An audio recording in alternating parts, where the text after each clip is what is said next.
Kazi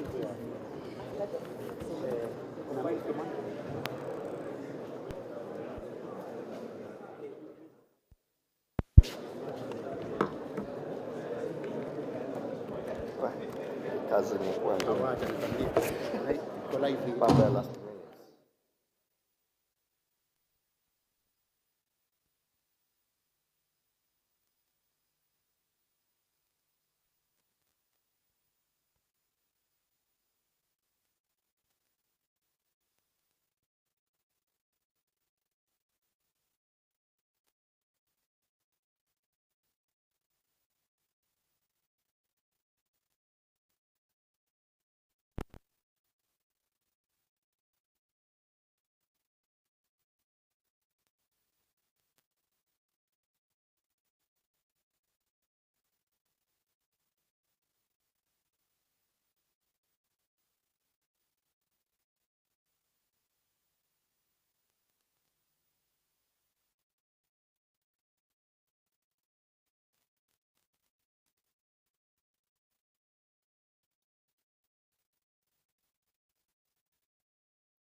Naona wana test, we need to be very clear.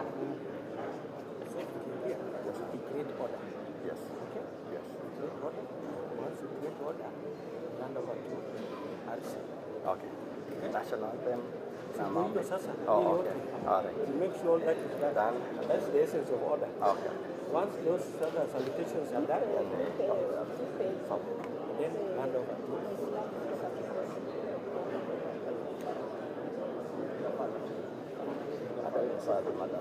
No, we are encouraging partnership. Ushamwambia fanya. Ushamwambia ya tawa. We have already told him. So you create order, salutations, then now hand over to the RC. Once the RC is done, that's it.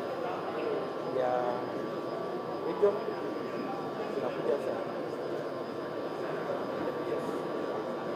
Takes care of the entire NPS.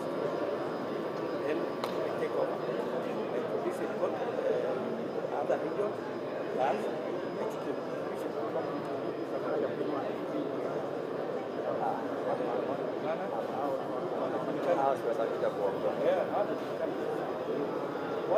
Then we do the presentation. Then now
Ora,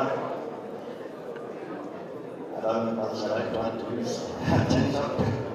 I'm advised there are washrooms to the left, just immediately after the door, and to the right here. For those of us who want to leave us.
tusikae uone kama umeshtukiwa, ukijua kimbele ni bora.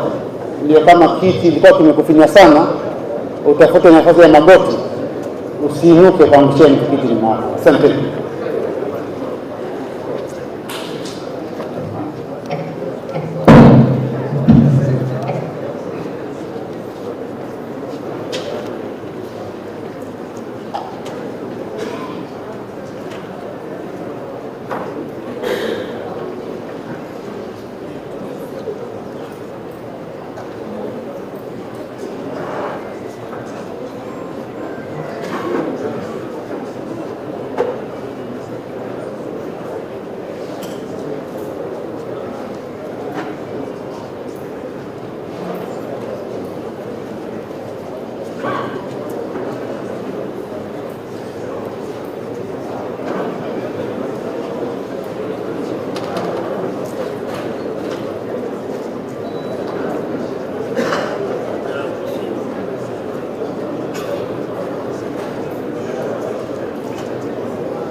Karibu Waziri.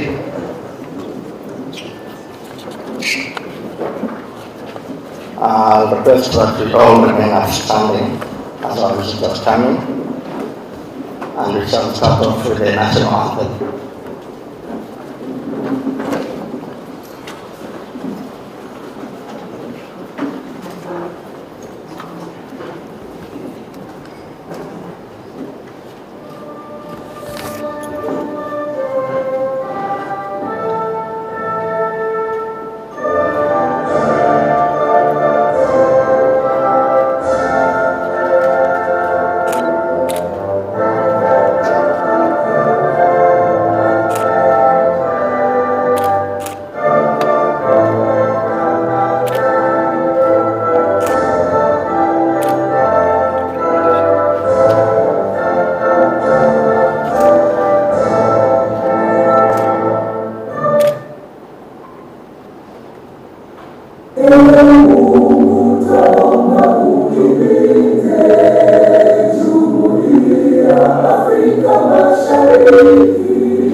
I'll request that we remain standing. We start with our word of prayer.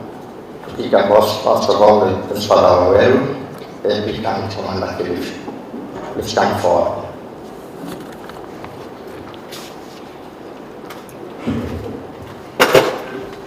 My name is Father Peter Overo, County Commander Kilifi. Wacheni tuombe. Mungu mwenye rehema nyingi, twakushukuru sababu ya wema wako, pia fadhili zako. Umekuwa mwaminifu kwetu, umekuwa mwema kwetu. Twakushukuru sababu ya taifa letu, tuliweka mikononi mwako chini ya rais wetu Dr. William Samoei Ruto.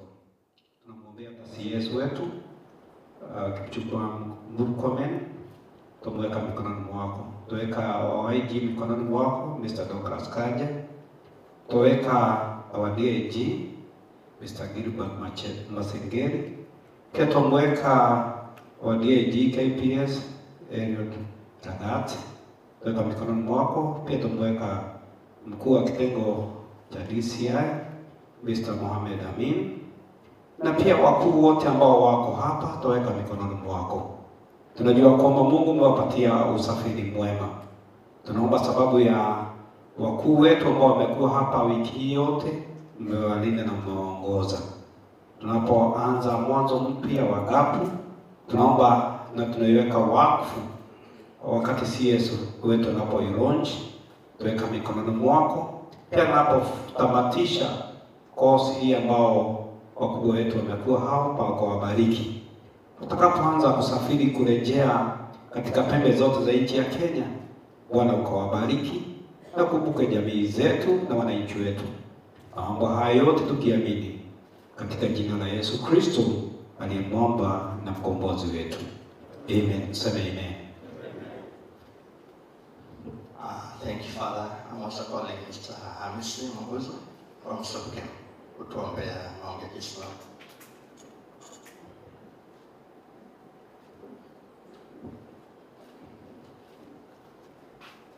Assalamu alaikum wa rahmatullahi wa barakatuh. God is good and all the time. Tuweze kumweka Mwenyezi Mungu mbele kwa kikao hichi kitakatifu kwa maombi. Bismillahirrahmanirrahim. Kwa jina la Allah mwingi wa rehema, mwenye kurehemu, mfalme wa siku ya malipo. Ya Allah mwenye kurehemesha neema ndogo ndogo na neema kubwa kubwa. Ya Allah, ni wewe tu tunayekuabudu na ni wewe tu tunayekuomba msaada. Ya Allah, tuongoze na njia iliyonyooka, njia ya wale ulioneemesha wala si wale waliopotea. Mwenyezi Mungu twakuomba ujalie kikao hichi kiwe cha kheri, chenye busara na hikma ndani yake. Mwenyezi Mungu tunaweka maombi haya mbele yako kumwombea rais wetu mtukufu, umpe hikma na busara katika uongozi. Pia vile vile tunaomba umjalie waziri wetu Kipchumba Murkomen ambaye ni waziri wetu wa masuala mazima ya usalama, umpe hikma pia na busara katika wadhifa wake, na ujalie viongozi wote katika kitengo hiki cha usalama uwape hikma, nguvu na busara katika uongozi wao. Allahumma sahli lima yurid wa najina mimma nakhaf bifadlika latif. Tuomba haya kwa majina yako matakatifu, tunasema amin, amin, amin.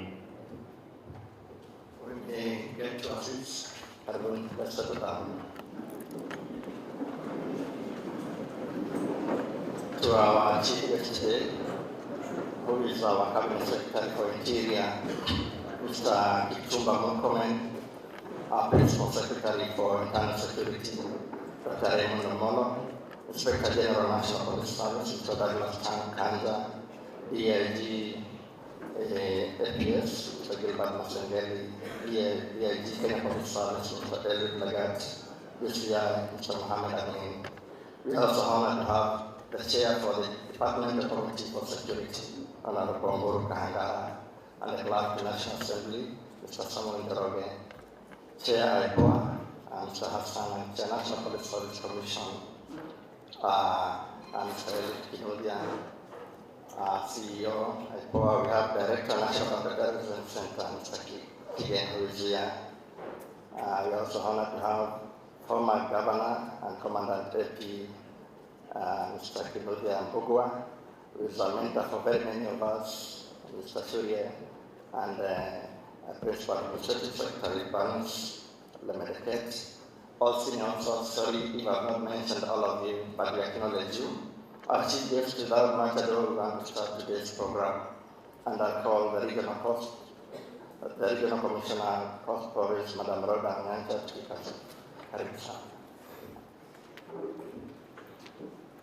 Thank you very much, Mr. Saka. Our Principal Secretary, Ministry of Interior and the National Administration, Honorable Kipchumba Murkomen. Our Principal Secretary, Department of Internal Security and National Administration, Dr. Raymond Omolo. Honorable members from the National Assembly Committee on National Security and National Administration, the Inspector General of Police, and Mr. Douglas Kanja, the Chairperson, National Police Service, Mr. Elliot Kinofia, the Chairperson, IPOA, Mr. Hamed Isaac Hassan, the DIG, Kenya Police Service, Mr. Elliot Langat, the DIG, KPS, Mr. Gilbert Masengeli, our Principal Administration Secretary, Madam Anne Ngetich, my colleague, regional commissioners, representatives of county commissioners who are here from all the regions in this country, senior officers from the National Police Service, from our ministry headquarters, invited guests, and all of us participants, good afternoon. It's still morning. Good morning. Maybe we started our day very early, sir. It's a pleasure, sir, to have you here in the Coast region and in Kwale County. And I think as a region, we are privileged because this is one of your first sessions and interactions with us as the ministry. And we really feel privileged that we've had this opportunity in the Coast region to host you and also to feel that feel of the region. I welcome all of us to today's meeting. I know we have senior officers from the National Administration Police Service who have been with us for the past week, but those who have come from other regions and in the headquarters, we really welcome you and appreciate you.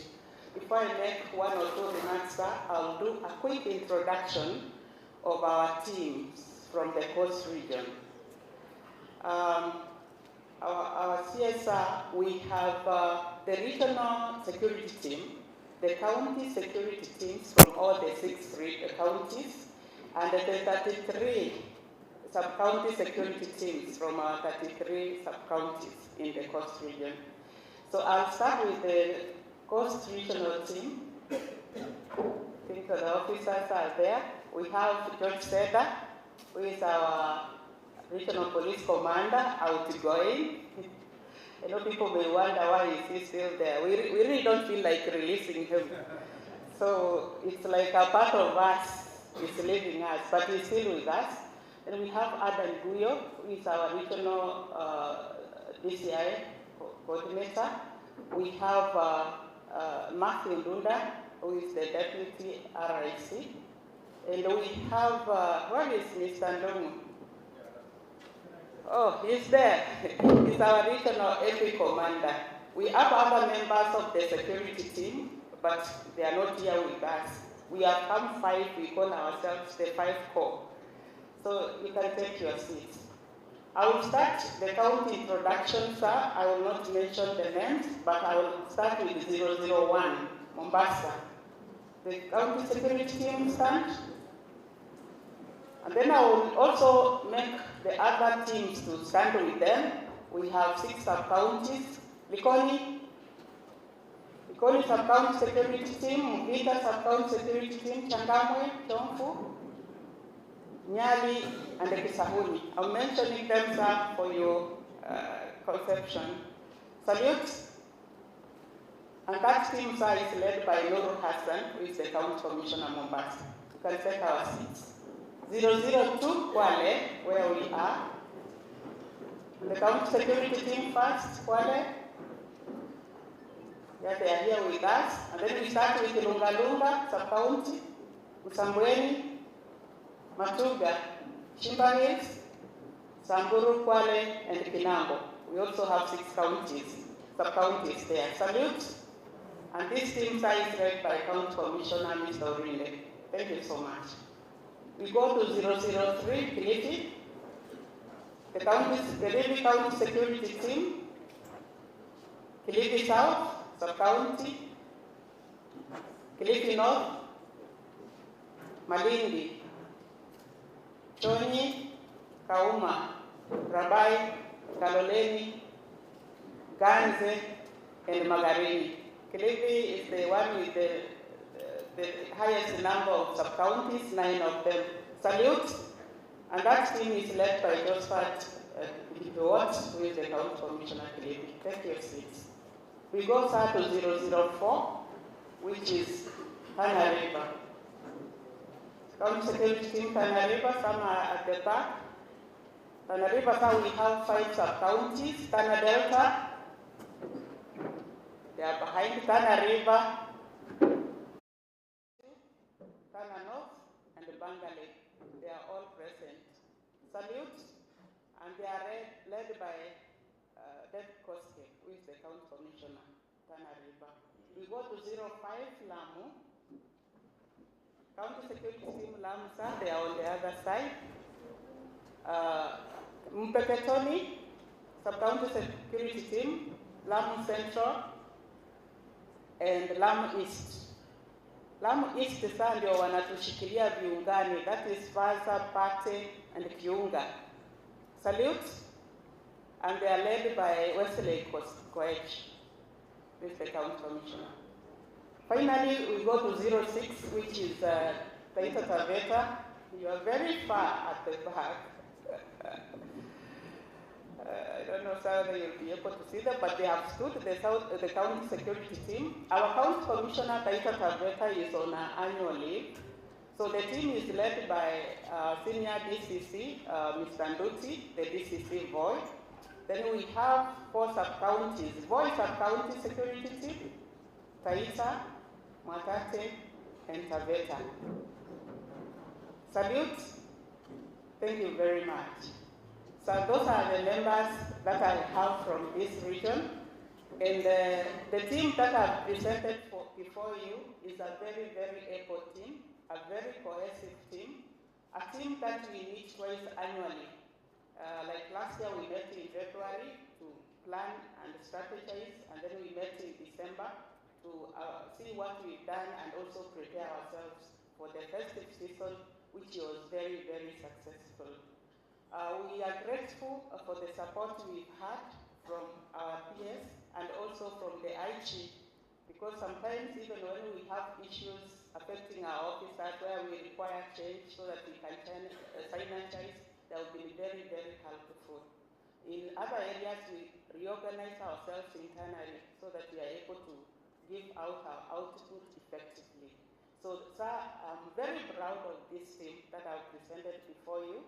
We've worked very well. This is a team that has built that synergy. That is why when I received you, asked, why are you going with one of my members from the coast region? But we understand that we are all supposed to serve at a given time, at a given place. So this team has worked so cohesively. We have that cohesiveness up to the sub-locational level. If you look at what we do and our raids, you'll always find if it's our ACC, our chiefs, they are always together. And that has come because at our level up here, we are working together. And we really appreciate our officers, both from Ngao, National Administration, Police Service, and the other agencies that we work with, the Kenya Coast Guard and the Navy, because we have to take care of our waters. And also the border security teams because of our ports of entry. So this team has really worked so tirelessly to ensure that the region is secure and stable so that we can have guests like we did. Because if the tourism industry in this region is down, and then vijana wanatusumbua. So we've really worked hard to ensure that there is peace and stability in the coast region so that we can attract investment and our youths are able to get jobs. So, sir, I will end there and assure you that this is a very able team and we'll continue with that synergy and cohesiveness to ensure that the region remains stable even as we started this year. I'll take this opportunity now to welcome Jacob Narembo to come and take over from here. Thank you very much.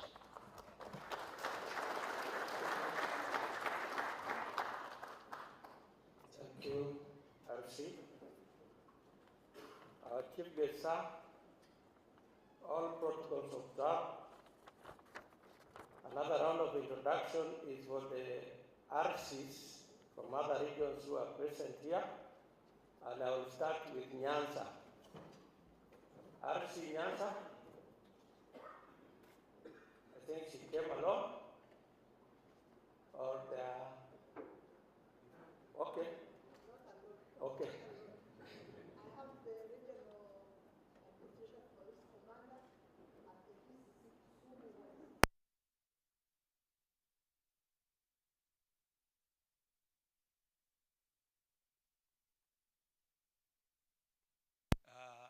Eastern region, RC Eastern.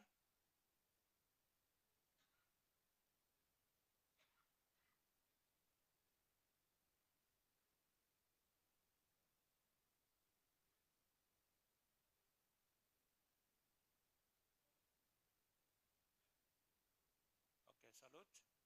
Thank you. Nairobi area.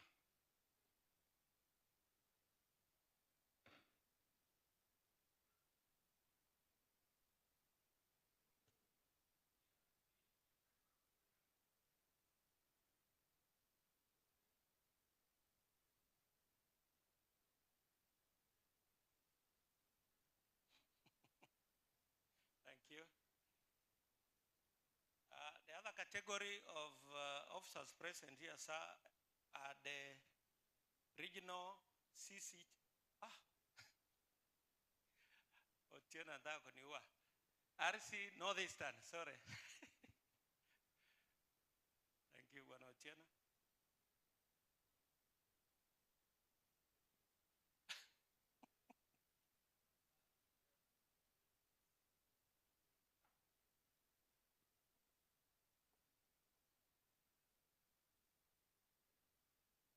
Thank you, Bwana Otieno. I hope I've not forgotten another region here present. Rift Valley representative? Representative of the RC, yes.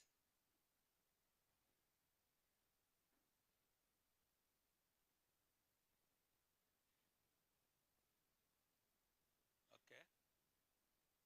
Thank you. Central Region?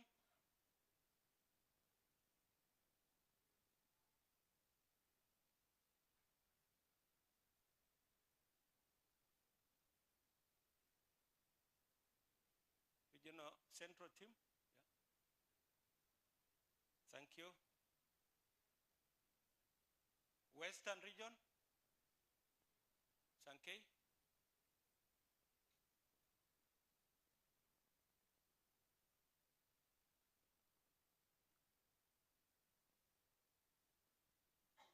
Okay, thank you. Western Region. We have a team of the chairman of the regional CC chairman. We don't want to forget them. Regional CC chairman. You have already been introduced. We go to headquarters team. Please, all headquarters team, HODs present, be upstanding, just for appreciation.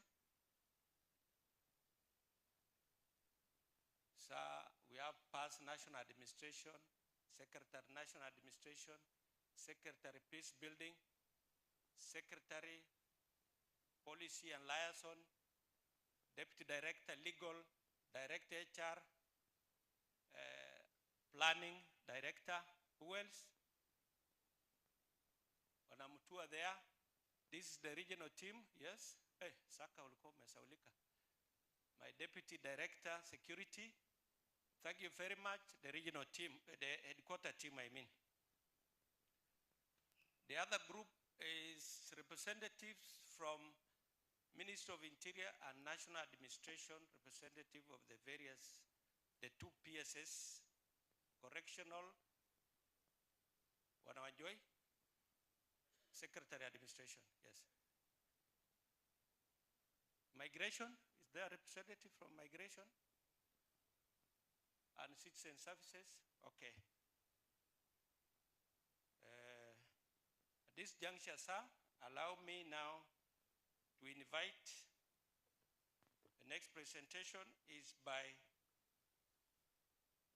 Dr. Masood Mwinyi, who will take us through a presentation on the overview of the APS roadmap for service delivery revitalization. Dr. Masood, please.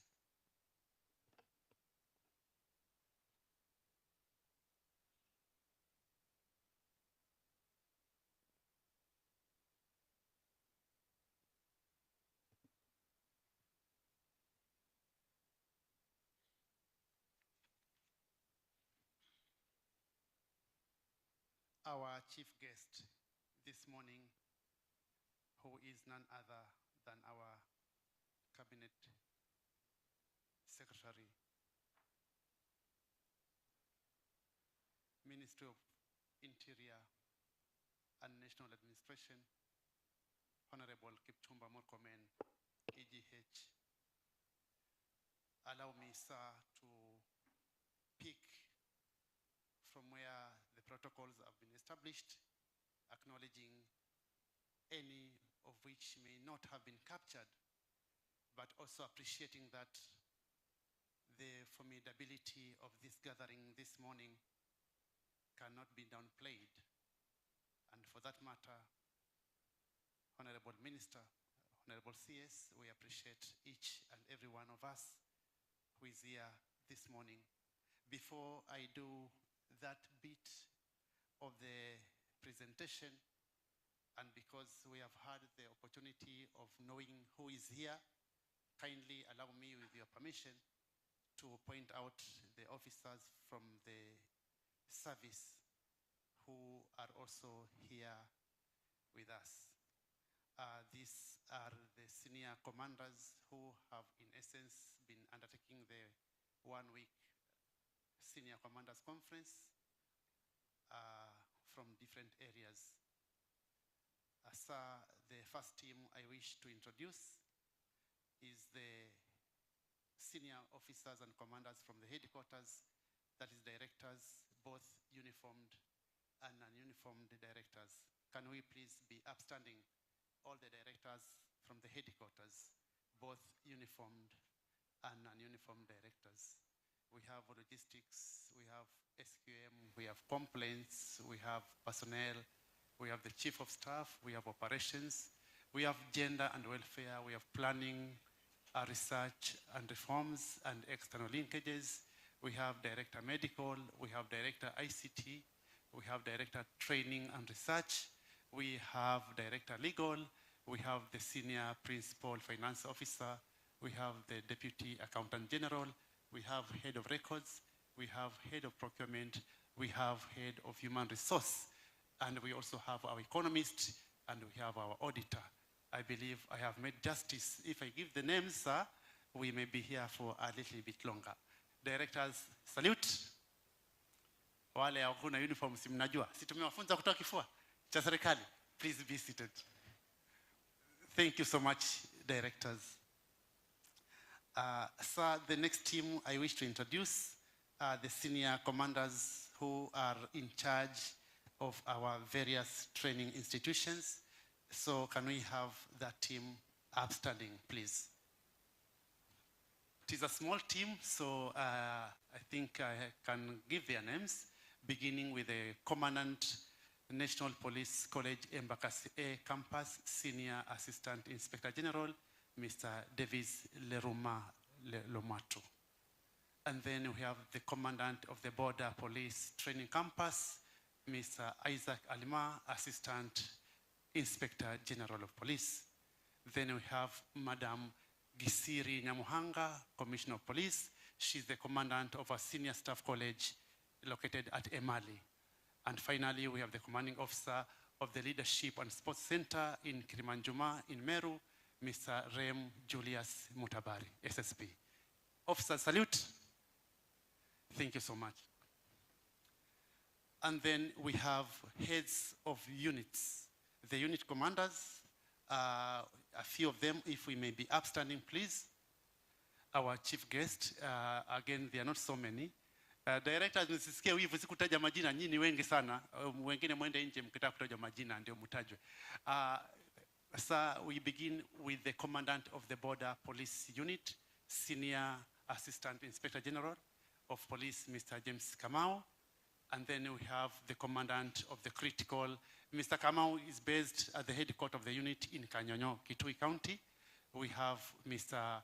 Philip Rono, Assistant Inspector General of Police, Commandant Critical Infrastructure Unit, based in Machakos, Athi River.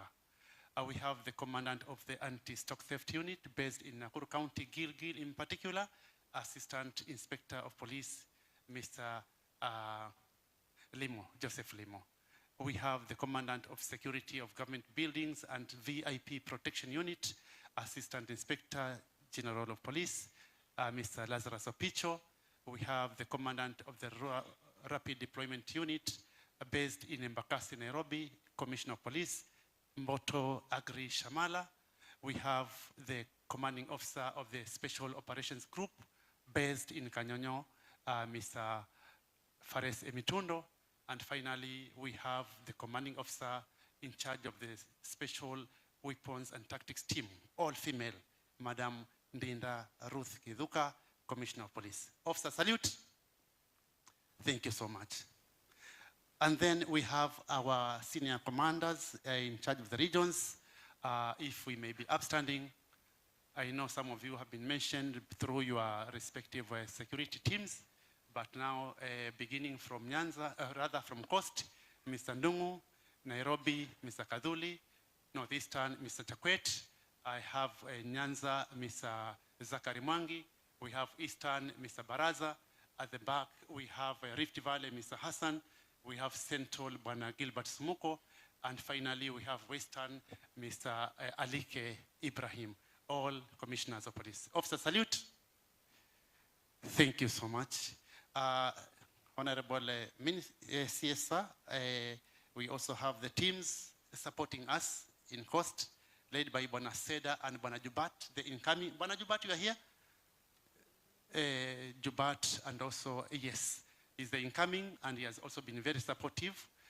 Now, because we are hosted in Coast, And of course, with the county team from Kwale, we sincerely appreciate them. Sir, finally, if you may allow me, under this introductory period, even as we sit here for 1 week, we acknowledge the fathers who were before us in the AP service. We have very senior persons we consider fathers of the AP service. We have Mr. Kinodhi Ambugwa. We say he's the father of the AP service.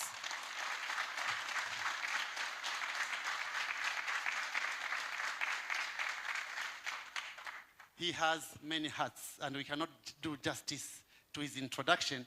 So, sir, allow me just to call you the father of the AP service, and we take note of the time and your presence. Thank you so much, sir. We also have Mr. Omar Shurie. Mr. Omar Shurie is here with us as well.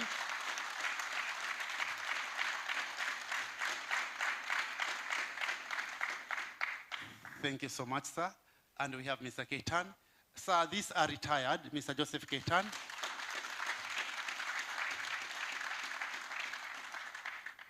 All of them have since exited the service, but we thought that even as we seek to go forward, we cannot at any time afford to forget where we come from. We still appreciate that they have so much they can offer in terms of wisdom, advice, and guidance. So allow me now to run into this very brief presentation so that we also get to know and appreciate why the roadmap that we are talking about revitalization. So on 25th July 2024, Mr. Masengeli took the oath of office as the DIG AP service. It was a Thursday.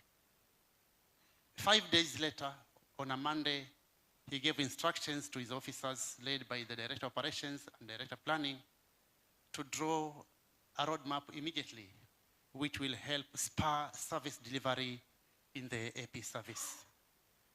And so the journey to crafting this roadmap started 1 week after he took office, appreciating the fact that there was need for us to do things differently. Let us roll.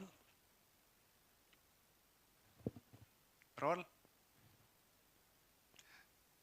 Sir, in this roadmap, we have these elements. Anybody picking that roadmap and he has no time to go through it all, he'll see our executive summary. You will also see a bit of the history, the direction we intend to take, an analysis of how we are and how things are, objectives and strategies, but also a matrix aimed at showing us how we are going to do it, an element of M&E, and finally, a conclusion of the roadmap. In the executive summary, sir, we are trying to trace the history of the AP service from inception in 1902, but also significant roadmaps and milestones that have shaped the development of the AP service. A number of instruments, including the NPS strategic plan, the strategic framework 2024-2028 NPS Act, among others, are some of the key elements that we have put into this summary as an overview for our readers, partners, and stakeholders to appreciate what is contained in the roadmap. Let us roll.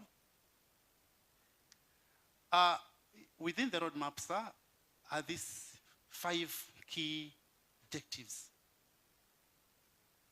As a service, we believe that we have no other business apart from capturing these 5 elements and running with them. It is our conviction that if we are able to enhance professionalism and accountability, if we are able to strengthen operational preparedness and logistical capacity, if we are able to promote public trust and confidence, improve welfare and motivation of our officers, and finally, if we say we are part of the government efforts to support and mitigate this country, will be affirmed and will be appreciated. Every officer, we are saying he or she, wherever he will be, deployed or otherwise, should be able to appreciate these elements and know that his role in the development of our country hinges on how best we can deliver on this. And this is contained in the roadmap. Let us roll, please. The roadmap, sir, has 6 chapters. And chapter 1 of the roadmap is dedicated to the history of the AP service. We may feel that the history is well known. People may be able to say the history of the AP service goes here and there. But we thought so that even as we speak and revel in what others have done, we are also telling ourselves and our officers, the forefathers who were able to achieve this, do this, and attain this. Where will we be captured in the history of the AP service and policing this country 30 years down the line? So, sir, we have a number of milestones captured here, all the way to the change of guard in 2024 for the AP service, but also significantly captured so that even an officer joining the service, he or she is able to appreciate and be proud, and also know that he or she has a duty to contribute to building the service and helping our country. We don't just want to be reading history. We want another chapter being done for any officer who comes into the service. Let us roll. In chapter 2, we have what we call our strategic direction. And in this chapter, we have our vision, our mission, core values, and core functions. Distinguished guests, ladies and gentlemen, we know, as it is said, where there is no vision, people perish. Where there is no mission, people become directionless. Where there are no core values, professionalism is undermined. And where the functions are not clearly defined, then we have a sense of directionless even more. So in this chapter, sir, we have articulated, even though not as heavily because it may be appearing to be a very thin chapter. But this, in us as AP service, we call it the heart of the service. Because without values, the officers will not attain one of the elements we say there, public trust. Without the functions being done properly as required, one of the elements we saw at the back there, professionalism, will be lost on us. So we have captured this clearly in chapter 2, so that then we remind ourselves, are we revitalizing just for the sake, or we are revitalizing because we know we have a duty to perform? Let us roll. So chapter 3 has an overview of how we look at ourselves from the pastel perspective and from the SWOT perspective. Many a times when we do documents, we look at this analysis, dwelling on threats and challenges, forgetting that we have got opportunities and strength, which are also captured in this analysis. So even as we look at the pastel and the factors and everything else contained in this document, the biggest element of emphasis that we have spoken about here is to capitalize in each and every element that comes our way, knowing that even a negative can have something positive to it. We keep on saying that a bad workman can still use inferior tools and be able to deliver. So broadly, we have looked at this, and we have said that if you can't have the best, make the best out of what you have. We have said this in detail. And as we share this roadmap today, when you unveil it, we'll make sure that it is the Bible, apart from the mainstream Bible, of every AP officer, of course, then riding on the National Police Strategic Plan. Let us roll. Again, the issues here come out as political factors, economic factors, social cultural factors, technological factors. We can have a whole raft of issues. But the aim, sir, of having all this here is not to show how weak we are or how we might feel impeded, but is to also whet our appetite for success. If there's a problem, then we are telling our commanders and all the senior commanders of the service are here, then there is no other person who will be part of getting solutions for the problems here, apart from them. And even if help will be coming from outside, it must begin with them. Because where there's a problem, the solution begins with the person who has identified the problem. So we are putting here this for a purpose to ensure that our officers have a sense of direction, have a sense of purpose. Let us roll. All the way to, again, others, all the way to chapter 3. I want us to go to chapter 4.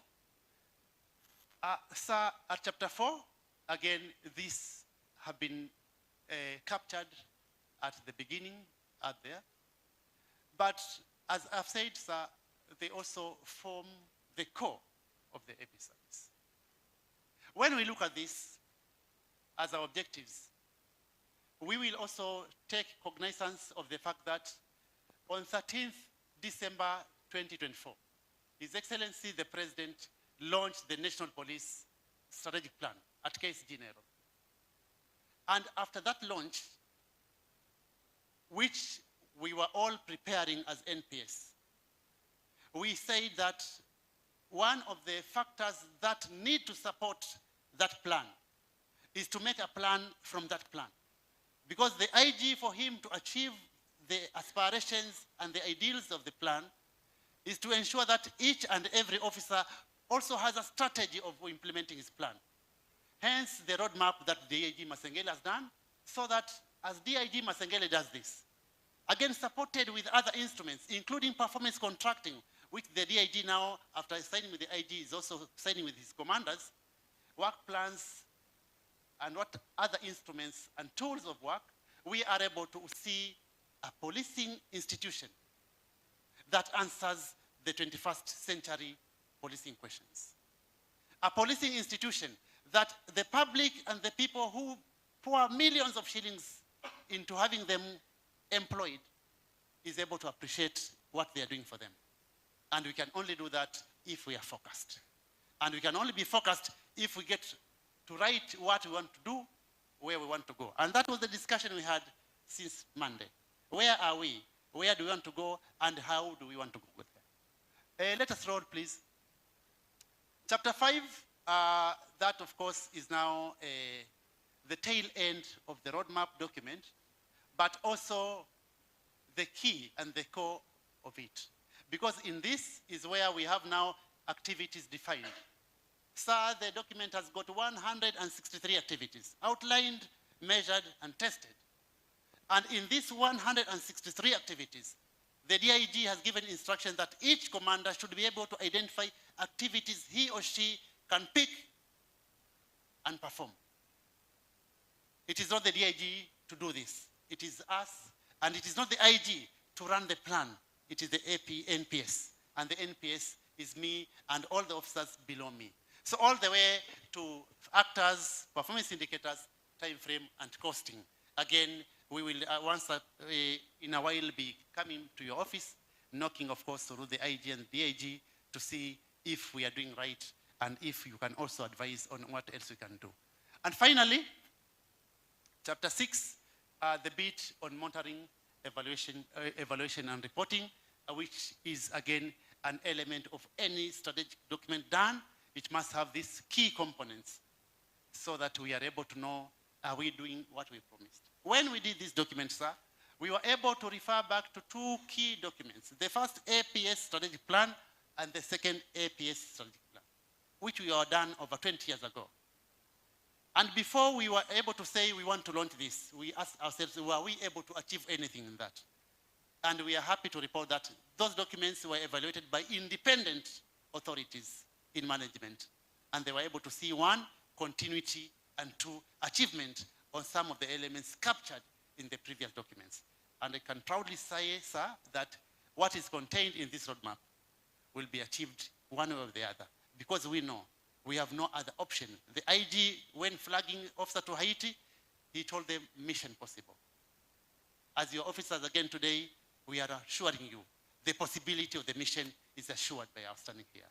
Afande, I wish to end there, and that is our conclusion, which of course carries the elements of what we want to see: improved effectiveness in the APS, motivation of course captured, preparedness, stronger community relations, adoption of, and so on and so forth. Of course, there are many elements, but sir, I want to believe that this, and when you see the document, everything will be okay. Afande, I thank you so much. But before I give Mr. Narengo, sir, with your permission, I said we have people we call fathers of the AP service. 3 of them. I'm requesting we allow Mr. Mbugwa a minute or 2 to say a word, and then Mr. Narengo takes over. Afande Mbugwa, karibu, please.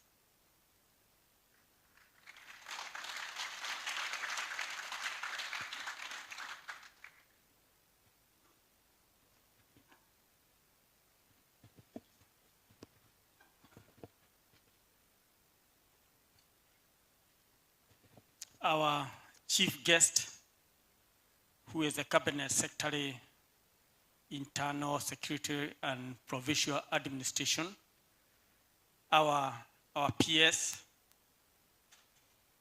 the chairman, starting with the chairman of the Parliamentary Committee on Security, the chairman IPOA, the chairman Public Service Commission, the regional commanders who are here, and of course the reps of the other ministries who are here, provincial, county commissioners, our Inspector General of Police and your 2 deputies, the DIG APs, the DIG Kenya Police, our DCI. Allow me, our chief guest, not to mention and acknowledge everybody because they have been acknowledged, and also we are conscious of the time factors. May I say that this is a very great moment where the security organ of this country are seated under the guardianship of the Cabinet Secretary, so as to review the performance of these very important security organs. Because all over the world, the exercise of reviewing and re-engineering the organizational structures, the strategic plans, normally gives a new thrust, a new impetus to the organization. Without doing so, the organizations decay and eventually they die. It's very important that the principal deputy has mentioned that aspect of continuity. The first strategic plan for the APs was in the year 2004. We were reviewing it yesterday, and you can see the review to see where were we then, what have we done is very, very important. Because in the strategic plan, it points out the vision and the mission. One of the dreams we had, for example, when we were doing the strategic plan, the year 2004, a small element we observed was that maybe one day the APs will be within the international missions. And for those days, it was a real dream. What we used to do when coming up with the strategic plan, we would all sit the APs, provincial administration. I'm sure Ngetich, you may have sat in one of those forums because we all used to sit together. And for those days to dream that the APs will one day be included in any of the international mission was a real dream. Yesterday we are observing that today as we talk, the APs are in the UN mission, which means well-crafted and well thought-out strategic plans, way forward, they work, because that is how you are focused on what you do, and you are not doing things randomly. So this is a very great day when we are looking at how far the police services have gone and reviewing and seeing where else are we going. We may not yet have reached that stage of the NGAPU, but allow me, sir, just to mention in advance, this is a very important and good step that we have taken. It's a bold step. It's a bold step which needed the courage that you have taken, because essentially provincial administration is the one which normally oversees the implementation of government policies and also the coordination. And from the day when the APs came into effect, 1902, the whole concept and idea was to have an arm, a security arm, which supports the civil administration, the overall executive. And it had done so well. So for the time that we had that short disconnect, the effects can be seen, because the executive needs an arm which you now enforce. When you make environmental laws and all those other policies, you need an arm that you support the executive to implement. So we had somehow started to lose that, and now the country is going to get a lot of hope, because you are going to see things moving. It's not my day. I've just been asked to say hello and maybe make a small comment, but all the same, I really want to support this move, which will really strengthen our government. Thank you very much, our chief guest, and may I commend you. You are very busy. To get time and commit yourself to this forum, it has a big, big impact. Keep it up. Thank you sana Afande. Mheshimiwa Waziri, Bwana Mbugwa na Bwana Shuria, ingaje umri hailingani, lakini ni kama mapacha.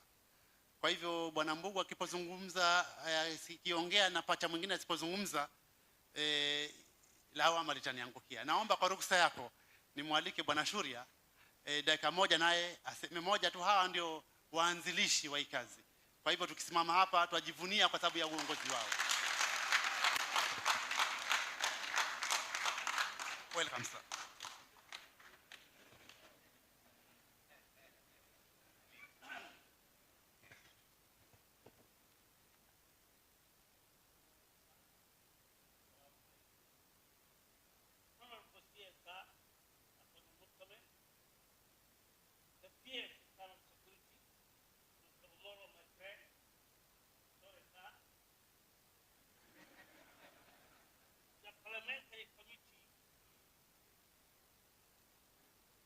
Chairman, President,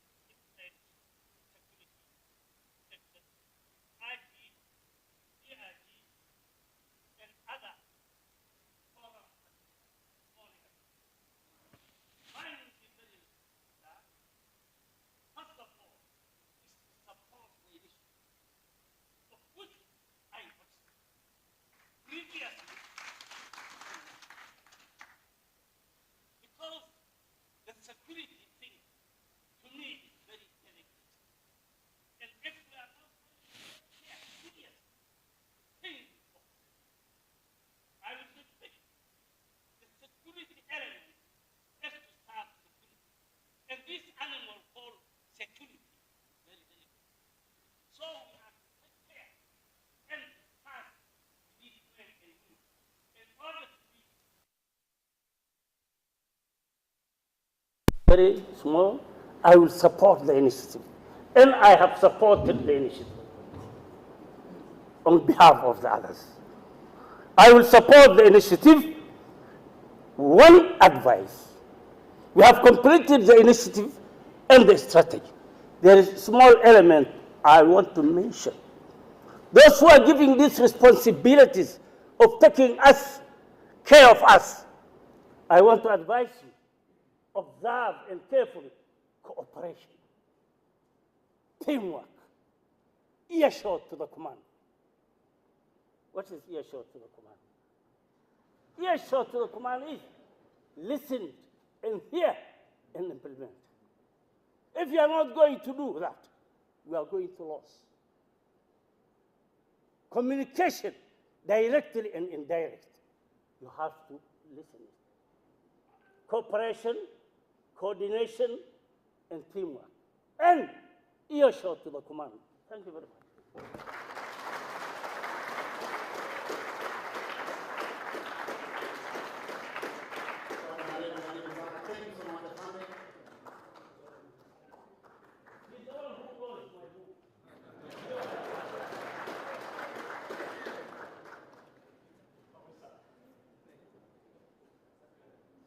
Thank you.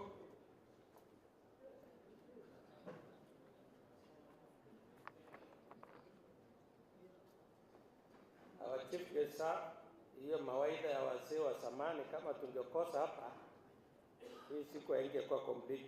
Thank you very much.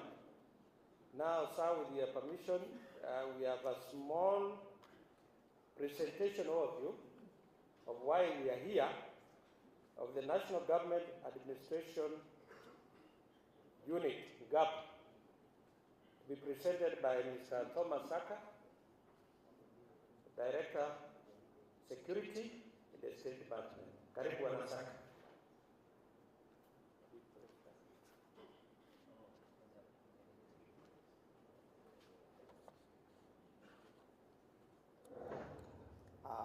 Cabinet Secretary, all protocols observed. Good morning once again.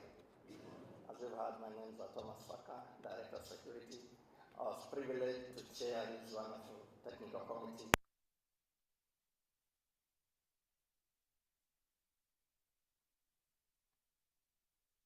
For the National Government AP unit. And sir, today is a big day for us. Most of the Ngaos, if they had the opportunity to stand here before you, they have been crying for this unit for a long time, as the commandant has said. And today is a big day for us, that finally the day has come, that we are launching NGAPU. My committee reminded me that if I forget to acknowledge them, I'll be sanctioned very heavily. With your permission, sir, I'll request they stand up. We acknowledge both the Joint Committee from APS and the Ministry of Interior. We have the others who I'm not seeing here. We have Mr. Mohammed Bare, who's the Secretary Peace Building and Conflict Management. We have Mr. Dixon Magoti, who is the Secretary for Policy and Liaison. Mr. Kefa Onyiso is our Director for Legal. Madam Zipora Mutahi is the Director for HR. Mr. Osman Chesaro is our Planning Chief Economist. Mr. Jackson Kangani is the Director of Operations, Kenya Police Service, APS. Mr. Kamau, Director Reforms. Madam Renji from National Police Service Commission. My brother, I'm forgetting the name, sorry, he's joined us recently. Correct. Of course, Dr. Masoud Mwenyi, Principal, who has been very close with us. Mr. Mutuma from APS, Mr. Odhiambo, and my brother, sorry, the name, I know I'll be sanctioned. There's somebody who facilitated us a lot who has refused to stand up. Commandant Wanalomatu, we have also worked very closely with him. And another team, we are a very big team who are worked behind the scenes. I don't know what is happening with my, pardon?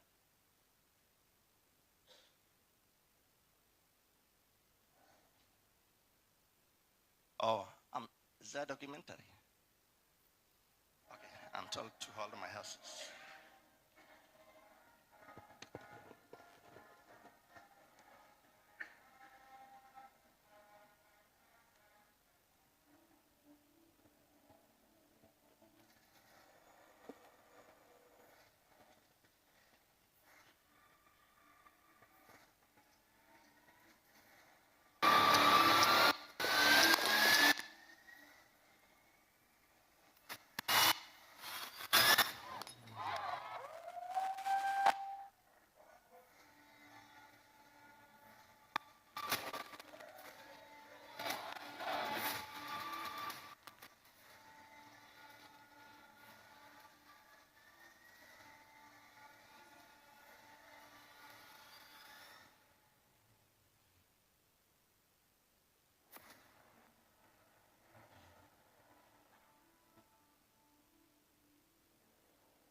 Thank you, sir.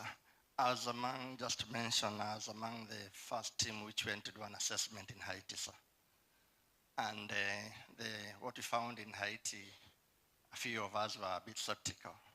But as the commandant has said, and many of us were proud of our teams in APS, they have been able to do beyond expectations. Before our teams went to Haiti, we've had 9 failed UN missions in Haiti. So this is the 10th mission that we're having, led by the Kenyan contingent, and they have done quite well. So I'll not take a lot of time. I had been asked to do 5 slides. I have about 10 slides, but I'll try to run through them very fast so that I take the shortest time possible. So this is the scope of our presentation, basically giving a small narrative on where we've come from, which the Governor Kinudi Mbogo has really talked about. What are the strategic objectives we're looking at, the strategic context which has defined the establishment of NGAPU, the situation analysis, what the need for establishment, the legal framework. We made sure that we are guided by the legal framework. NGAPU is anchored within the laws of Kenya. Then the functions, which are there, issues of command and control, then the internal accountability and oversight, implementation plan, and conclusion. I should not take more than 10 minutes at most. So, national government administration was previously, before the promulgation of 2010 constitution, referred as the provincial administration. So the new constitution provided that it should be reformed to accord with the new constitution, and hence after that a legal framework was developed under the National Government Coordination Act to anchor the new national government administration in law. So it is an administrative and institutional framework. Basically, most of the coordination is at the county level for national government functions. County governments have 14 functions, the rest of the functions under constitutions, and the national government, which the county commissioners do chair on behalf of the executive. So according to the National Government Coordination Act, the cabinet secretary responsible may, with the approval of the president and by a notice in the Kenya Gazette, establish national government service delivery coordination units. Currently, sir, these are the gazetted administrative units that we have in Kenya. I know on your desk you have requests for even more, especially from our members of parliament. If you look at the units which we have right now, vis-a-vis the number of gazetted police stations and police posts, you will see there's a need for, there's a vacuum, there's a gap. Most of the administrative units do not have police stations and police, and that is why there was a clamor to have NGAPU to be able to complement on areas where we do not have police stations operating.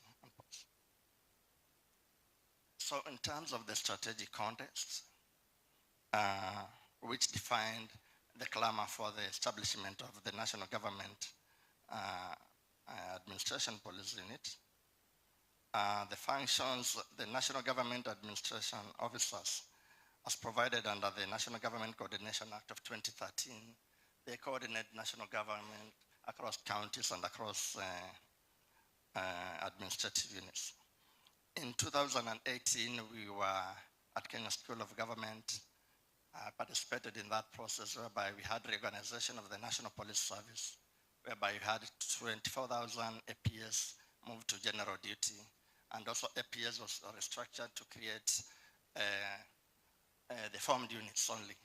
So the 4 formed units. So that one left a very big gap within the field administration, because initially the enforcement unit that they were using in field administration was APS, and even hence even the name is derived from administration. So taking cognizance of this, sometime last year, our beloved president convened a meeting at Kenya School of Government with all national government administrative officers, whereby the chair made a passionate for the regional commissioners on behalf of NGAPU, made a passionate call for the re-establishment of NGAPU. And our president was gracious enough to grant this and to give direction. And that is when we started this journey towards the re-establishment of NGAPU. So what are we seeking for in terms of what are our strategic objectives? First of all, is to enhance security support in areas that have been called previously as ungoverned spaces, areas whereby you'll find we have administrative officers, especially in the operation areas, in conflict areas. Some of them are not operating within the administrative units. Some of them you'll find they're operating within police stations. So those ungoverned spaces is what we're trying to cure by having NGAPU to support the field administration. And this, of course, will improve public safety. The issue of emergency response time will be much faster because of the proximity of the officers. And then, of course, the issue of enhanced strengthened collaboration and multi-agency cooperation in handling complex cases within the field administration. So we look at the situation analysis of, since 2018, the restructuring, the vacuum which was created with the withdrawal of 24,000 APS. We've had targeted attacks on administrative officers, assistant county commissioners, all the way down. A case in point, sir, is during the anti-government protests which were held last year, whereby we had the banning of the SSC's office in Kitengela. And even this week, sir, I think we've seen what happened in Malava sub-county, whereby the chief, the assistant chief who had intercepted cattle rustlers. The public withdrew the bodies, and they actually went and burned at the assistant chief's house. So there's a lot of vulnerability within the field administrators who feel that they need to have that support backup once they are doing their lawful duties. So, as I said, sir, we made sure that Kenyans right now are very litigious people. We have Mheshimiwa Okia Matata who may take us to court if we don't work within the bounds of the law. So we made sure that everything that we do is anchored within the law. So we looked at the legal framework. Within our committee, there are members who are not here. We had representation from the Office of the Attorney General and the Kenya Law Reform Commission. And basically, and of course, the legal officers from our various services who were able to advise us that we are well within the law, and the IG is authorized to establish this unit under the National Police Service Act of 2011. So these are the legal we have from the Constitution. We have sections which support the establishment of the unit, from the National Government Coordination Act, from the NPS Act, from the National Police Service Commission Act, who is the employer, and especially on HR issues, and from Executive Order number 2 of 2023, which basically calls on GAO the coordination role. So the functions of NGAPU, so I may not need to emphasize, they are provided for within the National Police Service Act. So they'll be acting within the bounds of the NPS Act and the Constitution, and supporting national government functions. In terms of command and control, the DIG APS will continue to lead. The commandant in NGAPU will be answerable to the DIG APS, who will be, of course, reporting to the IG. The directorate, we left it to the discretion of the IG to decide which level, whether it will be a senior AIG or what, or whoever, whichever rank that will lead, will command the units. In terms of internal accountability and oversight, so just as I've mentioned, sir, the usual as provided for within the law. And IPO is also here, yes.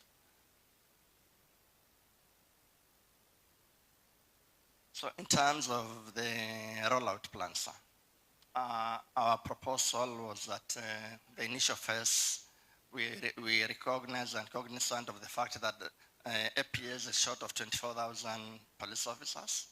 Recruitment has not been done in the last 3 years. We had requested through our officers from recruitment, which I think the PS will pronounce himself to, whereby we are proposing to an initial phase of 6,000 police officers in hotspot areas, strategic areas, which need immediate filling in. After that, we are proposing that in the next 3 years, it should be incremental to have a force of 19,500 in all administrative units, as the ones which you've mentioned. Out of these, the SOPs to be developed for NGAPU to be able to work properly and to align to the NGAO functions, and of course the retraining, because this is a new unit and they're going to carry out new functions. So of course we also proposing to develop an M&E framework just to monitor how the rollout is going on. There's some logistics which we are not able to mention here in terms of accommodation and other logistics which we'll need to work on to operationalize the unit. So, sir, we are glad that, as I said, we've seen the light at the end of the tunnel and we are finally here. The D-Day has come. We are confident that the rollout today is going to have a very big and positive impact in terms of delivery of our mandate in terms of national security. I thank you for listening to me, sir.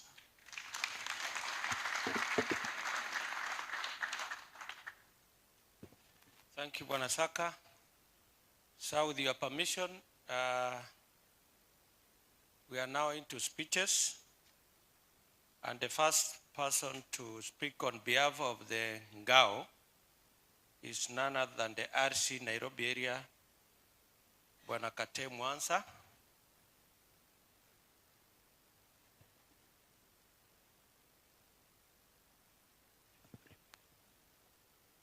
Thank you. Our Cabinet Secretary, Honorable Mukomen, our PS, Dr. Raymond Omolo, our Inspector General, Bwana Douglas Kancha, the DIGs, the Director DCI, the various chairmen of various commissions, honorable members of parliament, distinguished ladies and gentlemen, colleagues, good afternoon. Sir, with your permission, I want to speak on behalf of the NGAO, the team that is in the field, that is benefiting from this on behalf of the citizens. And for this, I want to take this opportunity to thank His Excellency the President for commissioning this process, which has culminated in today's launch. Indeed, the NGAPU officers had been affected quite a lot in the implementation of service delivery in the country. NGAPU officers provide a very, very vital link between government and the citizens. And to do so, and to implement various government projects and programs, particularly the projects and programs related to the bottom-up economic transformation agenda, had really been affected. And we feel that this had been caused by the separation between the NGAOs and the APS following the merger of the police and the APs. Now, with this reunification, we are very happy. We are very, very happy, and we appreciate. And we know that this one is going to mark a turning point in service delivery in this country, particularly in the implementation of those projects being undertaken by officers, particularly in the grassroots level, the chiefs and assistant chiefs, who are very vital in the fight against illicit brews, drugs, social order. We believe that we are going to benefit quite a lot from this reunification, so to speak. We also feel that in the implementation of the various programs, there was a big gap that had been created, which is what Saka has already mentioned, and these exposed officers, particularly the ones in the grassroots level, chiefs and assistant chiefs, to attacks while actually carrying out official duties, because they were very, very exposed. Now this is going to provide, this NGAPU is going to provide the vital support for security so that government projects, programs in the field can be implemented, so that we get rid of some of the vices that affect development in the country. So we are very, very happy indeed, and we are very elated.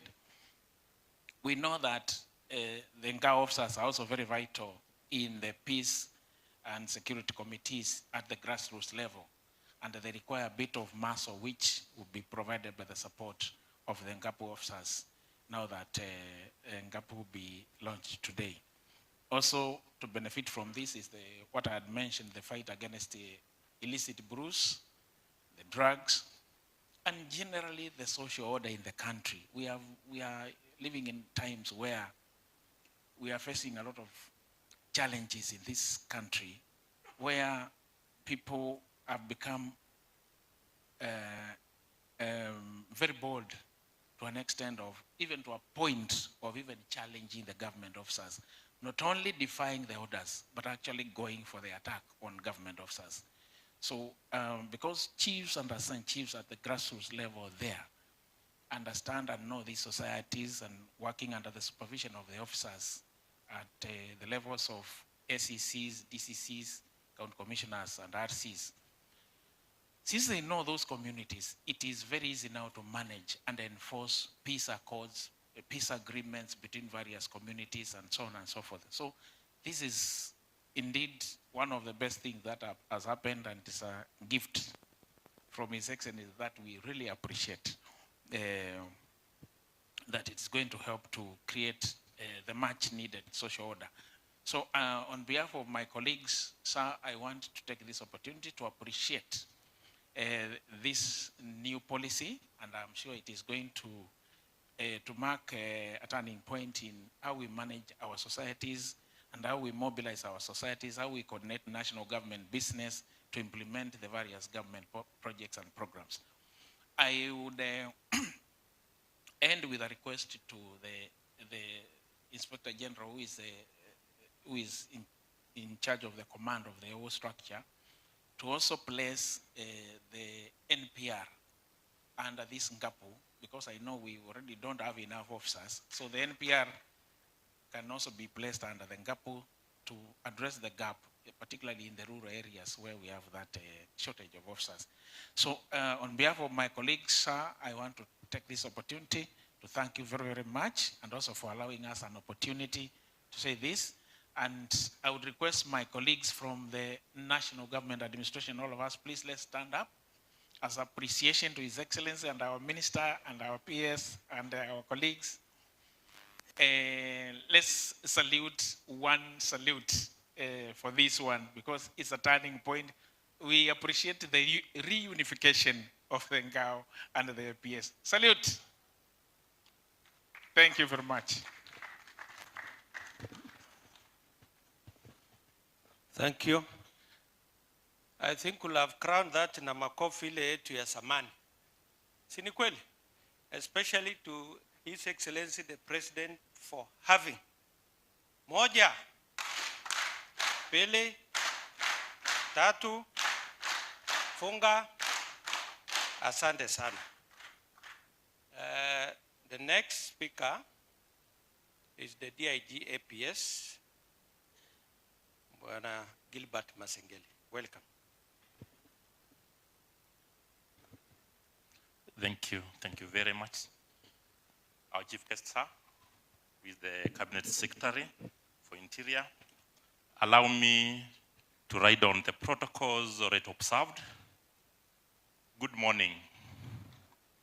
It is with great honor that I address you today during this significant occasion of unveiling and the official launch of the Administration Police Roadmap for service delivery, revitalization, and the National Government Administration Police Unit NGAPU mandate document.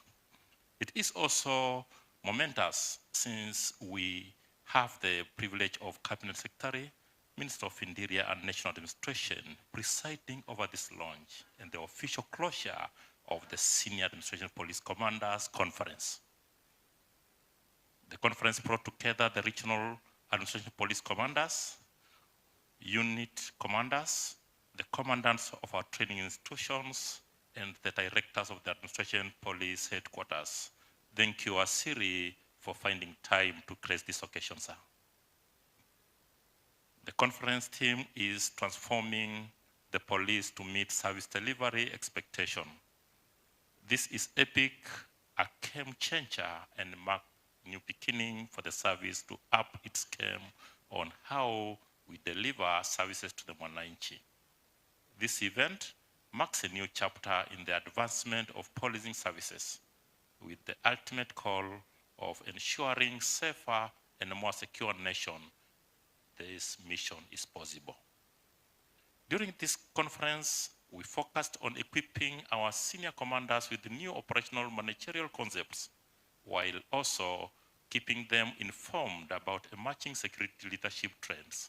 The interactive session provided an opportunity to share challenges from different regions and collectively develop a practical solution.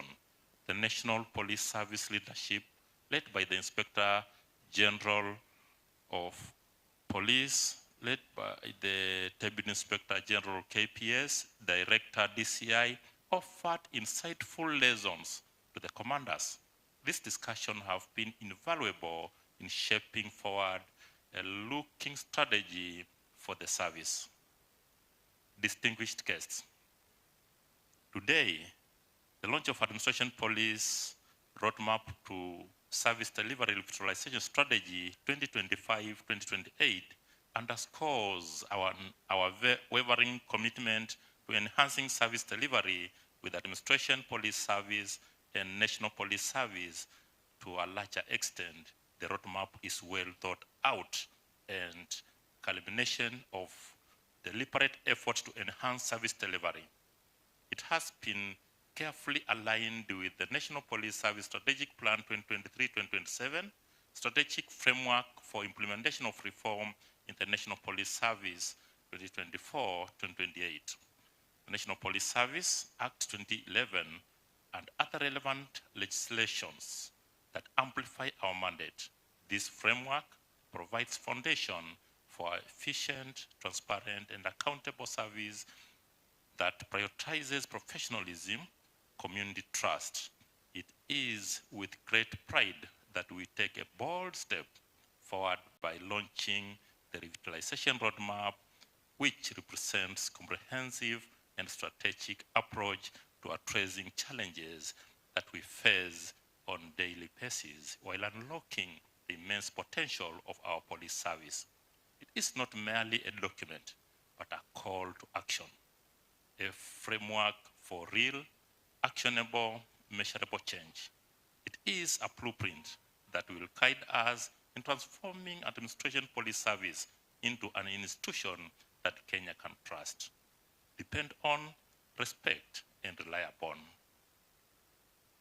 Our roadmap also focuses on capacity building for officers, equipping them to address key responsibilities such as border protection, stock theft prevention, security to critical installations, among other operational and managerial responsibilities bestowed on them. This event provides an opportunity to all of us to redefine, reimagine, chart and new discourse in policing, particularly our role as custodian of public safety and protective security.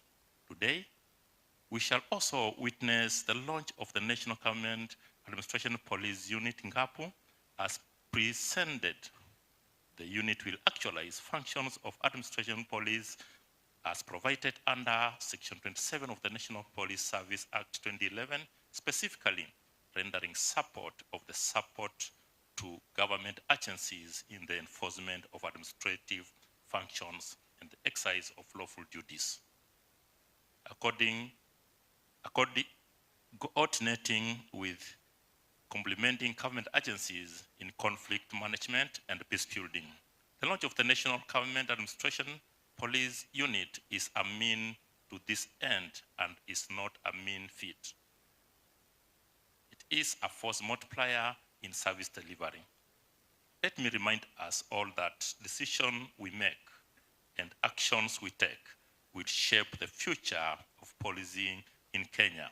Let us remember, behind every badge and uniform is a promise to serve, protect, uphold the values of justice and fairness. As we embark on this transformation journey, let us do so with unwavering resolve. Together, we can build a police service that not only meets but exceeds service delivery expectations. As I conclude, I wish to reiterate that Administration Police Service is dedicated to evaluating, improving its performance continually, work in collaboration with other sister services, other government agencies, and members of the public to enhance service delivery. As we revitalize, we commit to ensure that we remain adaptable and responsive to the needs of our citizens.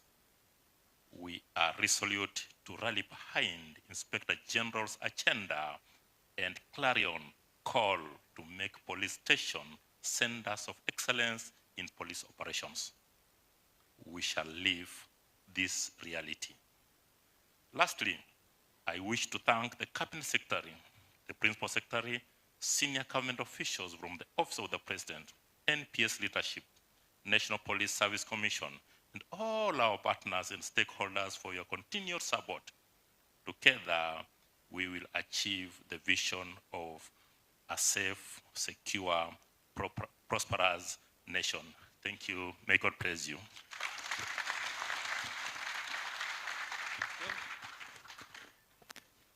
Thank you, DIG, APS. At this juncture now, I want to call upon the chairperson, IPOA, Ahmed Isaka Hassan, CBS, make his remarks, and if there are staff from IPOA also, you can introduce them. Good morning, everyone. Bismillah. The chief guest, the cabinet secretary, the PS, Dr. Molo, the IG, DIG, all other protocols observed. I come here on behalf of Independent Police Oversight Authority, and mine is just to welcome the launch of these important instruments today.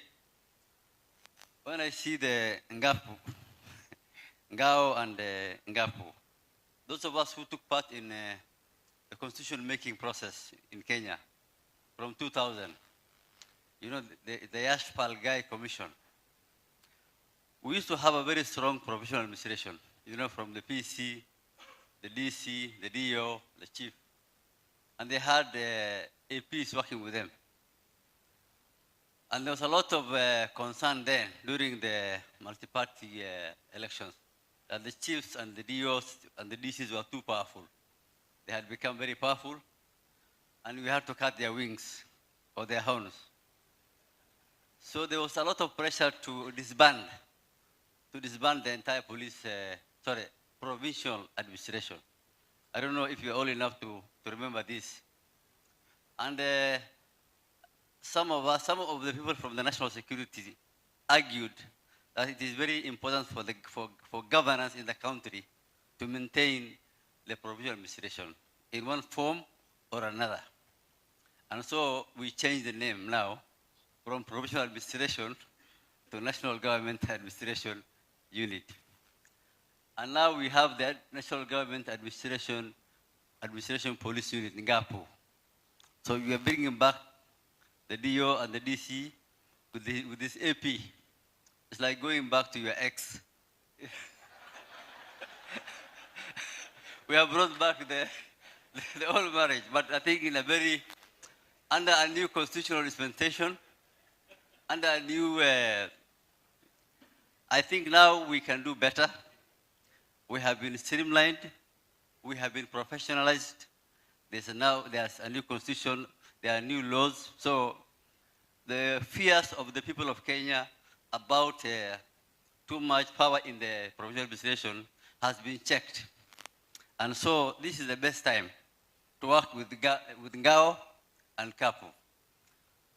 And we at IPOA, we have a new board.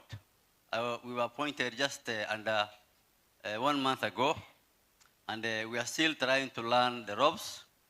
As you all know, IPOA was established to provide civilian oversight over the police operations. Our constitution recognizes that we must have civilian oversight over the national security administrations. And IPOA was formed for that purpose. But it's also been set up to help make the police force professional, professionalize the police force. We are not spies against the police. IPOA is not a pain in the neck for the police.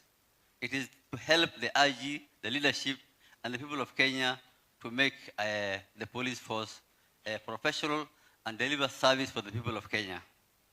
And we came into office at a time when there was a lot of, we were sworn in on the 10th of December last year. And once I was appointed, there was a lot of abductions. Almost, I think it was quite too many. And somebody told me, you know, you have left IEBC and you thought you were going to a very quiet place in IPOA, but it's like jumping from the frying pan to the fire to go and now oversight the police. But the IG has assured all of us in Kenya that the police was not doing the abductions.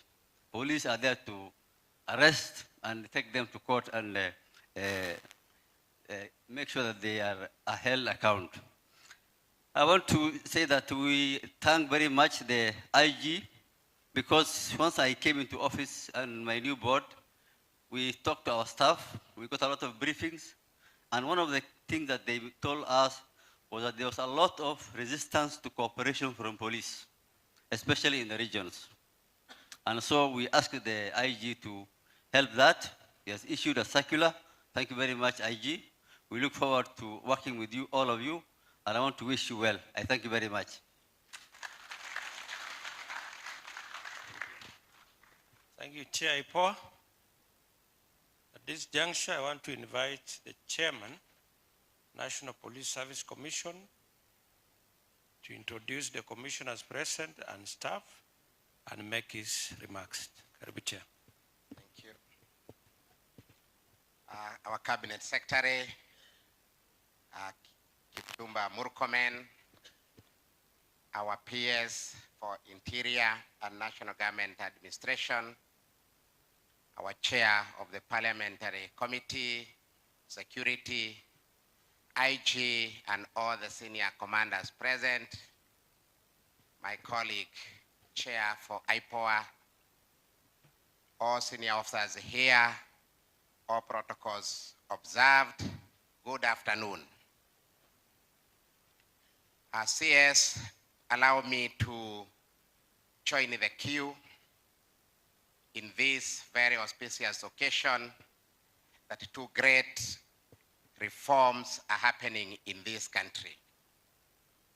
I want to agree with the observation by my colleague Chair IPOA that is a reunion of X.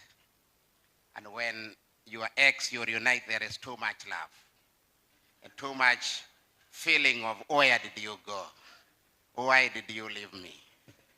So there is a mood of celebration, yes, even you can see it. These two people have come from very far. Allow me to say that in this occasion, the National Police Service Commission is fully represented here. I want, with your permission, you allow me to introduce my CEO and the Commissioner IPOA, Commissioner National Police Service Commission, Peter Lele is the Chief Executive Officer, National Police Service Commission.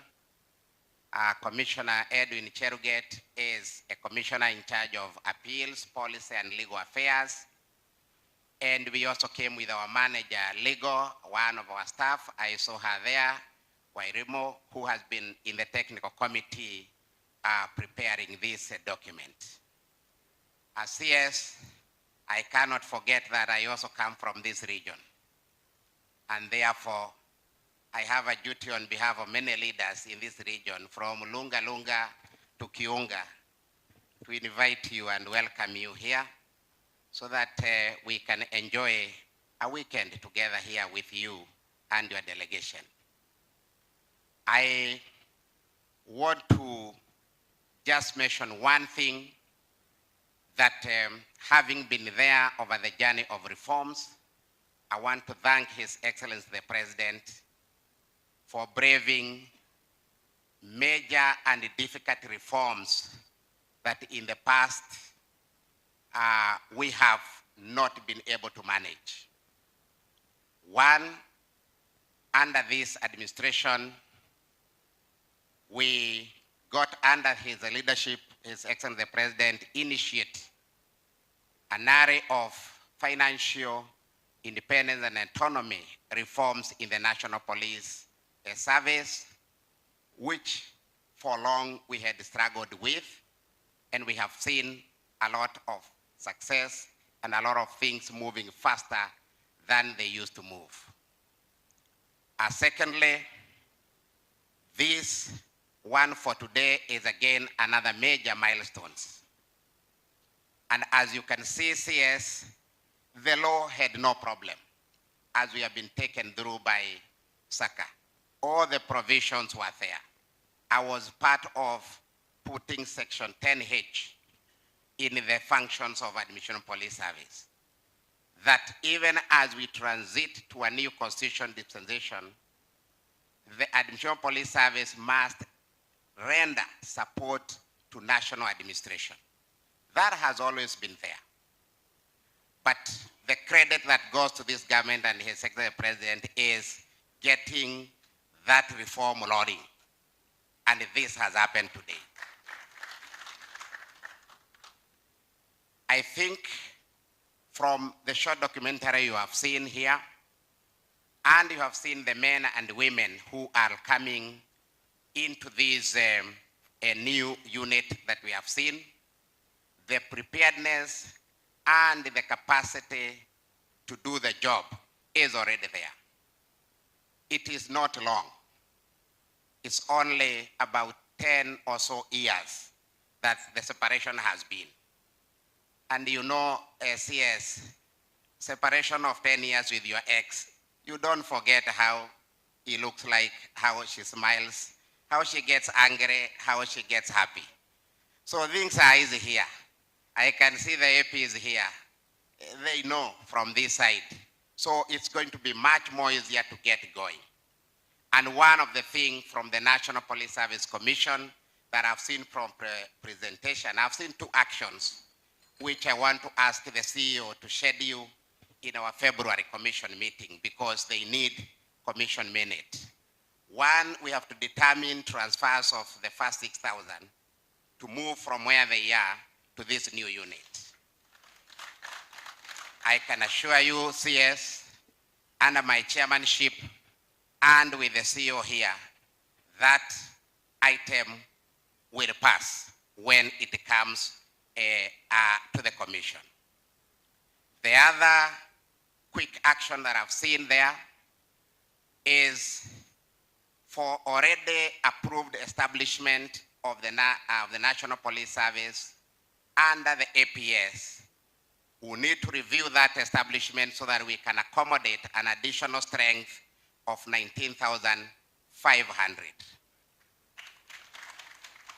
Again, as a function of the commission to approve establishments and the optimal strength so that they can fill gradually, I want to assure you that in February, CEO, make sure that is in the agenda, and under my chairmanship, that we will give approval so that we all operate within the law.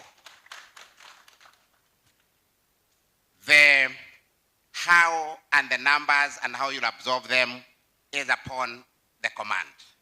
Once it's within that framework, then the IG will be able to determine how many. But having been there and having seen this dispensation, it will be good that the first 6,000, if they are found within the existing establishment, the more new ones, the others also come from the new ones that we recruit. Because there are certain doctrinal foundations of this relationship that we may have lost the last few years, especially during pass-out parade. We've had several pass-out parade without the national government administration presence in the college. In the past, 3 weeks before completing training, all the national government administration officers would come into the college, wear in their gear, and do a few drills to passing out together with the officers. And when they leave following their commander to the station at the sub-county, county, and other administration units. That is a very important ceremony for the life of a disciplined person. He must be very clear, I leave following who and where orders and direction will be coming from. These few areas, the experts are here, and I'm glad today we invited the doctrinal fathers of this relationship, our first commandant there, Kinodi Ambogua, and Omar Shurie. We've had a long journey with them on this, and the invitation of these two senior citizens here tells you how serious in the starting of this unit and a lot of effort that have been taken. In conclusion, I want to assure you, CS, that the National Police Service Commission will give the ministry full support in these reforms and in many others that are lined up, and that will ensure that CS, you will not fail. We have seen you in other ministries. We've seen the energy you introduce. You yourself, just the way you are energy. Eh? You are energy. And this team here loves energy. They love to see the vigor. So I can see the enthusiasm, I can see the preparedness, and I can tell you with the police officers, they never disappoint. It is a difficult, a far and wide-reaching ministry, but also the best and the easier to run because these are disciplined people. What they know is orders and direction. If that is available and the leadership is there, you can be sure. And with me around this, yes, count on me and my team of commissioners to succeed together. I want to stop there in the interest of time and really congratulate the teams that are already getting into this. And I'm sure the Inspector General is equal to this task. And CS, I assured you when we met at Racecourse that hii maneno ulikuwa unasikia chairman na Inspector General. Hakuna, imekwisha, ilikwisha. Yeah? It was sorted once and for all because it was about individuals, not about the law, not about the frameworks. So Kanja, we are working very well. I'm on call, on duty anytime. And I've told him, even if we want a commission meeting at midnight, these commissioners will wake up because we work for a disciplined service and we must give decisions that are required in a timely manner and in the way they are expected. Asanteni sana.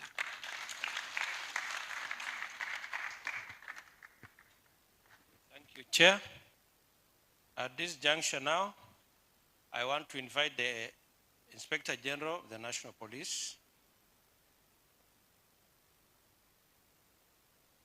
Douglas Kanja, karibu sana.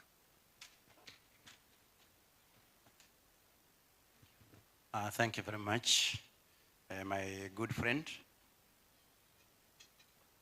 The cabinets.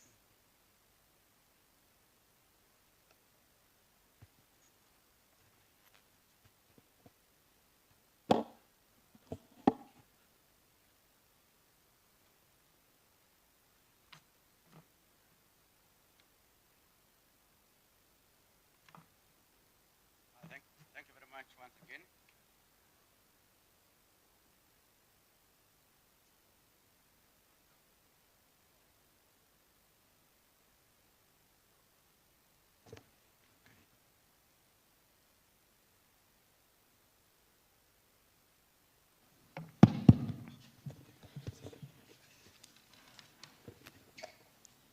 Thank you very much. Now the mic is on. However, my voice is also loud enough, can be heard from where I stand even without the benefit of the microphone. Our Cabinet Secretary, Minister of Interior and National Administration, the Honorable Kipchuma Murkomen, our PS, Internal Security and National Administration, Dr. Raymond Omoro, the Chairman, National Police Service Commission, Eliud Kenodia, the Chairman, IPOA, my friend, Isaac, the members of Parliament present, and also the Deputy Chair for the Committee of Parliament responsible for security, the two DIGs, Mr. Masegeri, responsible for the Administration Police Service, and Mr. Eliud Langat, responsible for the Kenya Police Service, and Mr. Mohamed Amin, the Director, DCI, or the senior officials from the Ministry of Interior, the regional commissioners present with us here this afternoon, senior police commanders present, all other members of GAO, retired senior officers,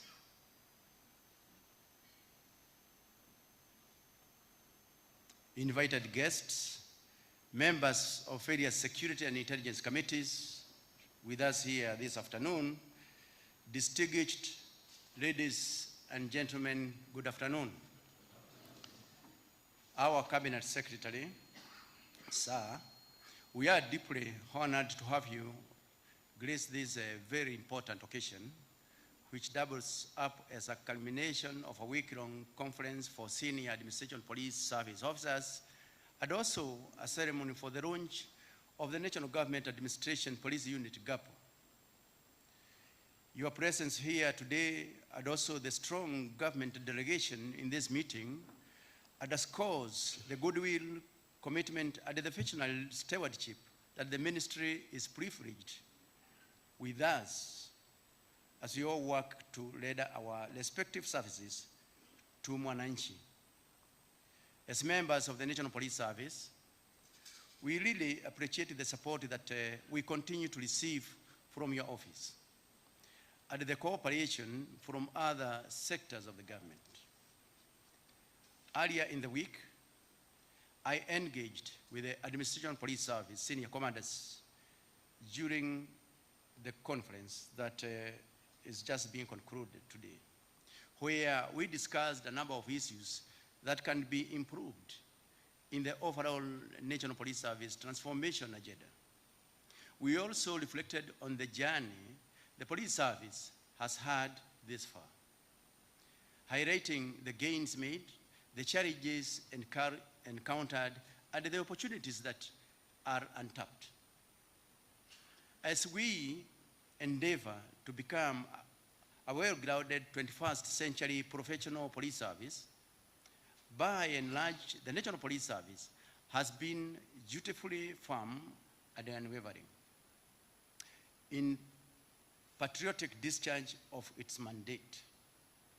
The prevailing security, peace, and order in the country is a product of efforts by gallant men and women in uniform who work closely with other agencies for the sake of the national security. On this, I also acknowledge the close working relationship we have with the national government administration officers across all the cadres. In the recent past, some parts of the country have witnessed attempts by criminal gangs to wreak havoc on members of the public.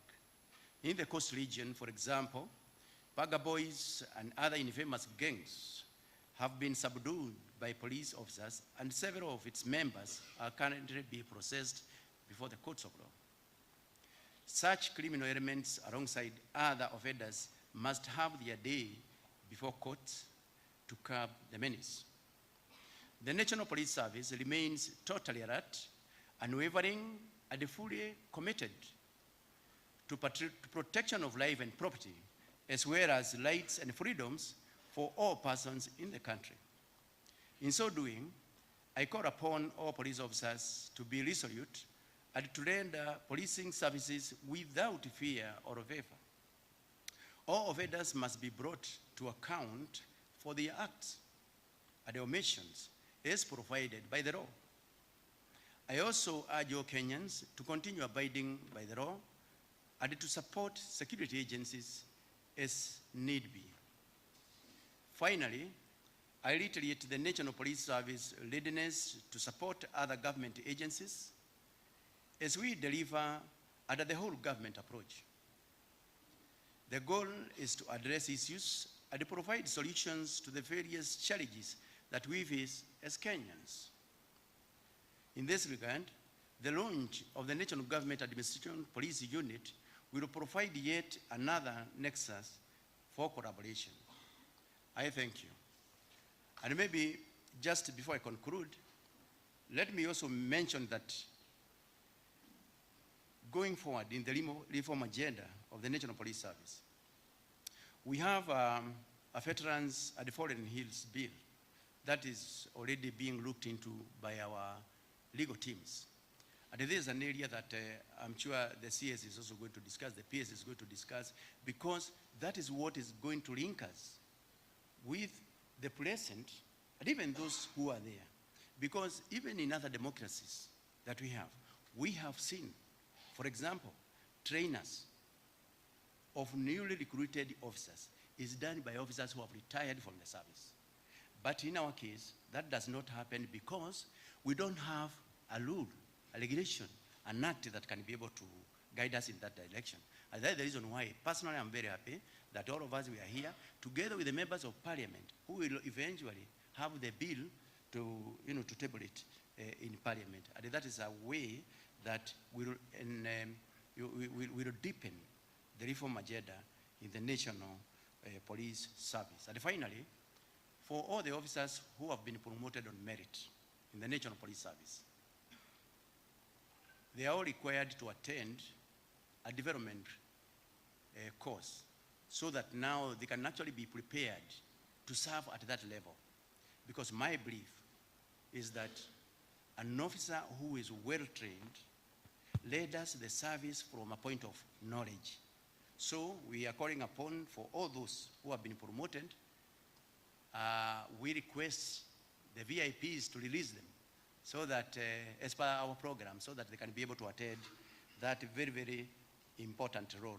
Otherwise, our agenda in the National Police Service, myself as the Inspector General, I want, by the time I leave this service, we want to ensure that police stations becomes the center of excellence of police operations, where the service to Mwananchi is offered. I know reaching there is not a walk in the park. We need everybody. We require everybody. And here we have a very, very effective CS who will be able to drive that agenda, because it is in our transformation agenda. It's actually in our roadmap that was launched by the president, so that at the end of the day, we can be able even to report a case to the police station without going to the police station. as long as you have a smartphone, because very soon we are going to launch the digitized OB. Very, very soon. Most of the police services, the services rendered by the police, are going to be digitized. And the programs have been rolled out. And that way, we are going to make sure that the police becomes better. The police serves the public in a better manner. So these are some of the agendas that are already lined up to ensure that the reform journey is well grounded within the policing services. Otherwise, thank you very much. And once again, welcome to the Coast Region for this very, very important purpose. Asanteni sana.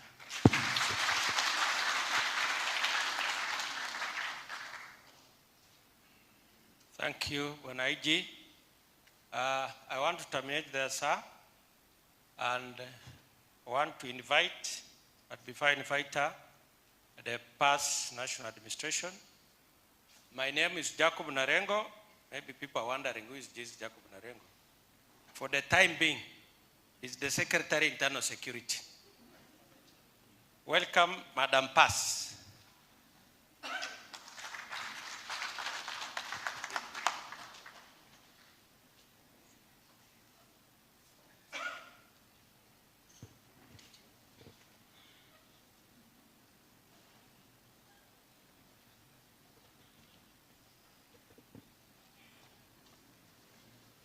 Thank you very much, Mr. Narengo.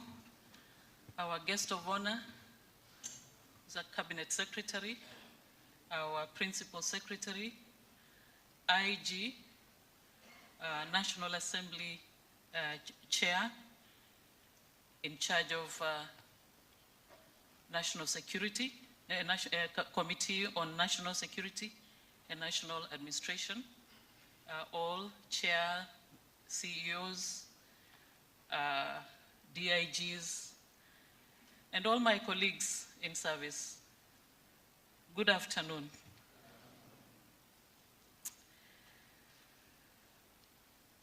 This is a very emotional, exciting moment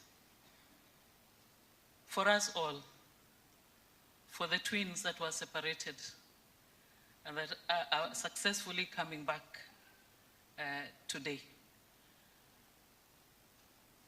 I want to just singularly congratulate our teams that have worked on this up to this. It was a dream that didn't look like it was going to come true. But I also want to singularly acknowledge our Principal Secretary. Sir CS, we didn't have to struggle very, very much like we did in the past to be heard, to be listened to. We have a listening PS, a reformist, and that is, we owe this day to him. Of course, when you joined us, Bwana CS,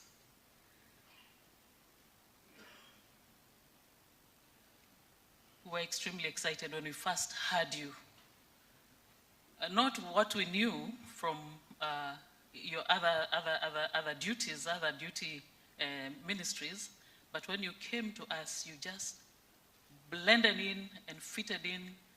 And we are very, very sure and happy that you're equally a reformist, a listening CS. With that, we will go very far. This is actually what we were waiting for, and the IG will have fewer headaches going forward. Because administration police,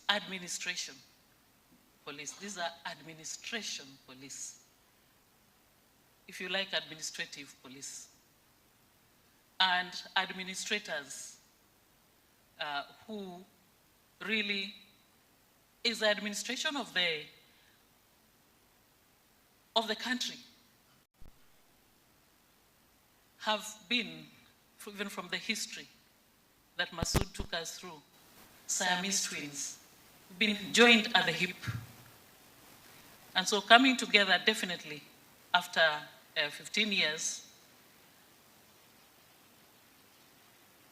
will need a lot of work also to cure, the separation, like it has been said before. But that is a walk in the park for these gentlemen and ladies through the training that we're going to see restored at the Administration Police College. So, and so I want to thank you because everybody's in the room. Everyone that we need here. CS, you have your house full. And this again is attributed to the uniting aspect that our Principal Secretary came with into this State Department. Before I invite our next speaker, who is also very key to our performance, I would like to acknowledge some key players also, stakeholders who are with us, but we forgot to introduce them. We have SUPChem, and they're not here by mistake. SUPChem are here also representing the community. SUPChem, we have Olenado. Of course, Hamisi Mwabuto led us in a prayer. Thank you very much. Then we have the Office of the Ombudsman representatives. If you could kindly stand. We have Aisha Mohammed, Samantha Agwin-Skodek, and Eric Ishaga. They're behind you, sir. SCS. They're right behind you. I want to also acknowledge Banis. I know she's probably been named Secretary Administration, NPS. And we have Philip Onkundi from National Commission, Cohesion Commission. Then we have Director NTC, very new, Mr. Keegan. I would now like to invite the representative of Chair, Mheshimiwa, please come and give us your address.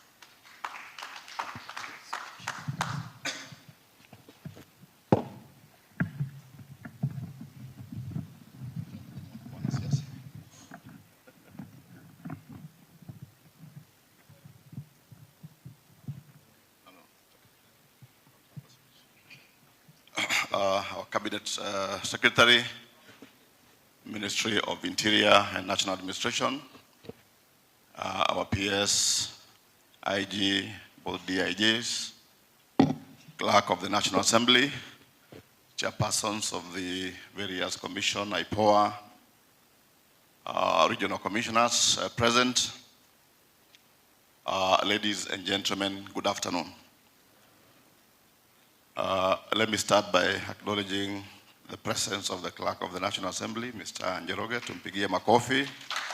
He is here with us. Thank you and welcome. I stand here to represent the Committee of Administration and Internal Security in the National Assembly, and of course,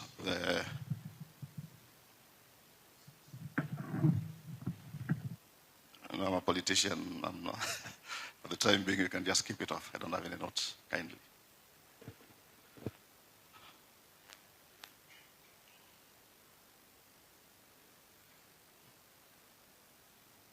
Okay, thank you. So I stand here as a representative of the Committee on Administration and Internal Security in the National Assembly, and of course, the National Assembly in general. And as you are aware, the National Assembly plays various roles. Among them is legislation. We also appropriate funds. That means we also deal with the budget. We also represent our people, including yourselves, in various forms within the National Assembly. And if you look at those roles, you realize the very important role that the National Assembly is going to play in the success of the revitalization of service delivery in the administration police, and also in the success of GAPU.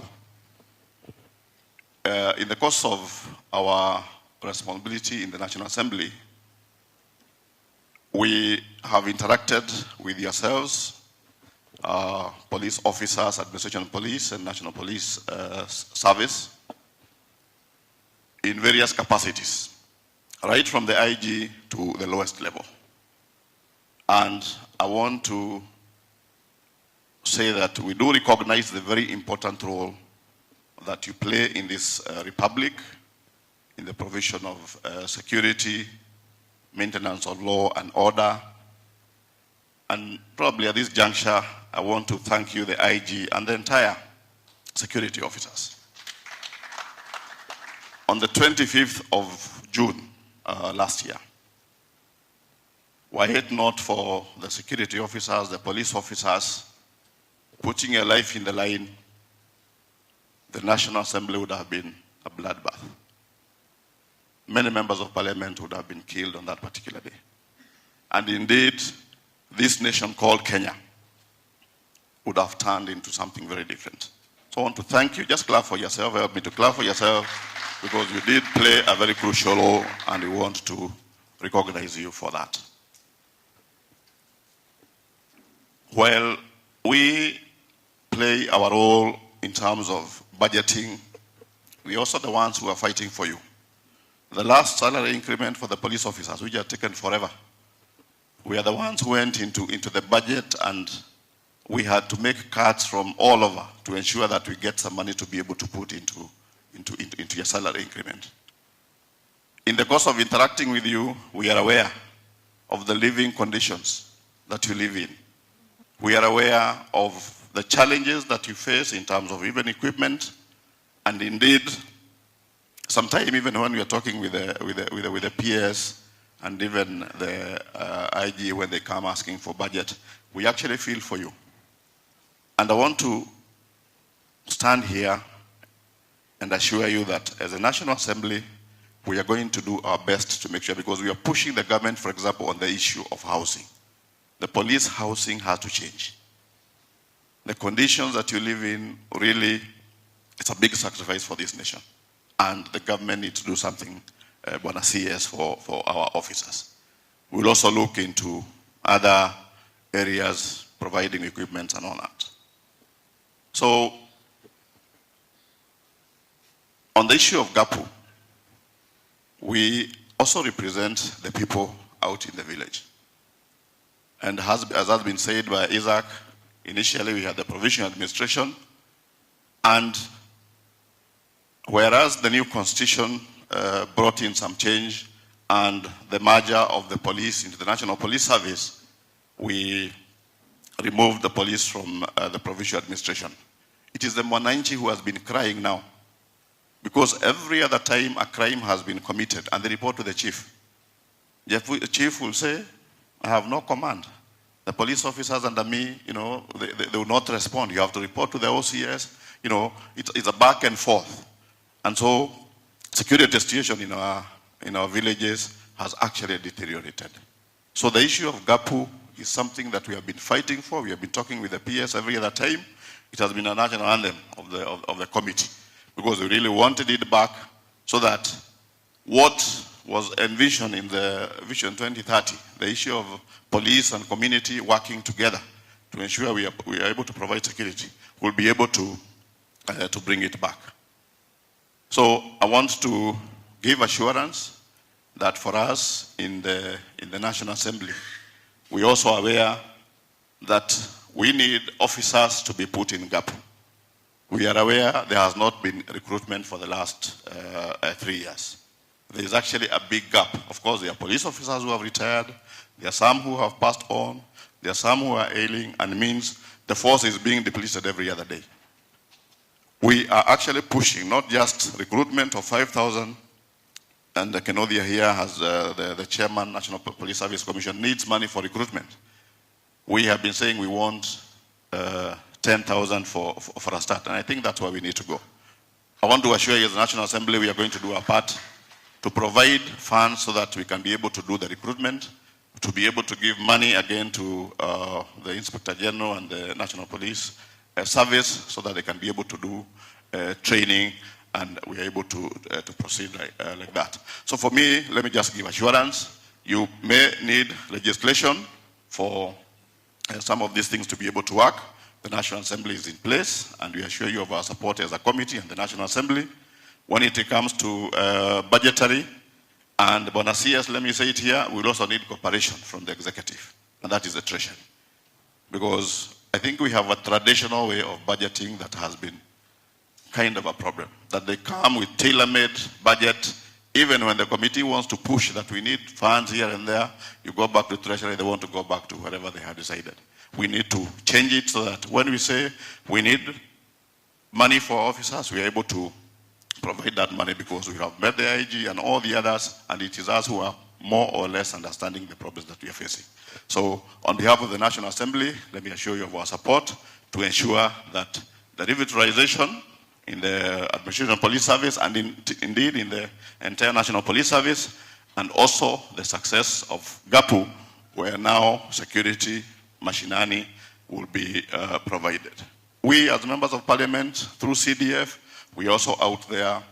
We are doing construction of police posts, police stations, and all that. That means we are giving you support, and we are going to continue giving you support more and more moving forward. So let me say thank you, assured of our support.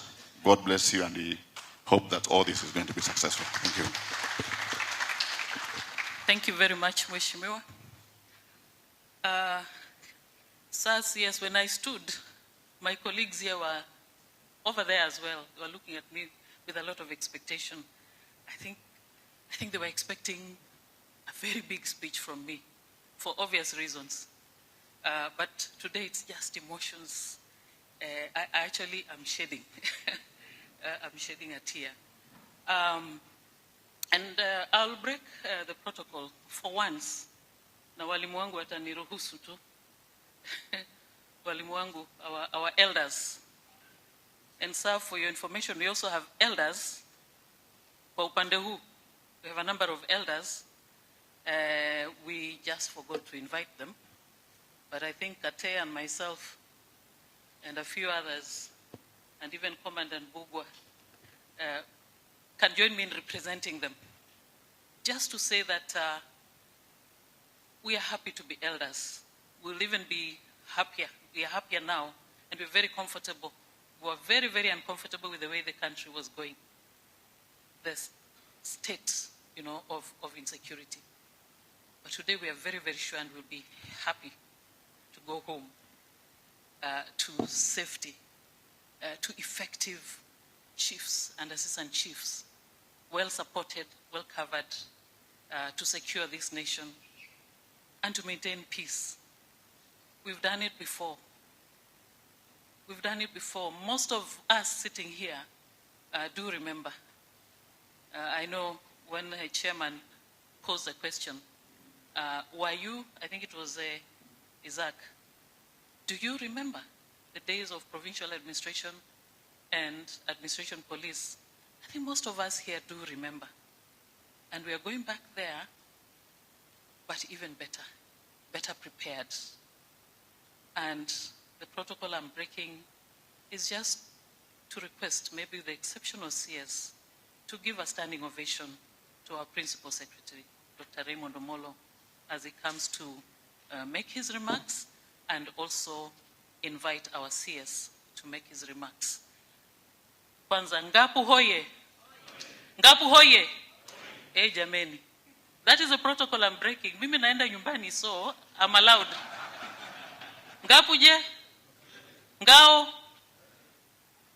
Tuinuke tafadhali, tumkaribishe Principal Secretary wetu. Na makofi. Welcome, sir. Thank you, thank you.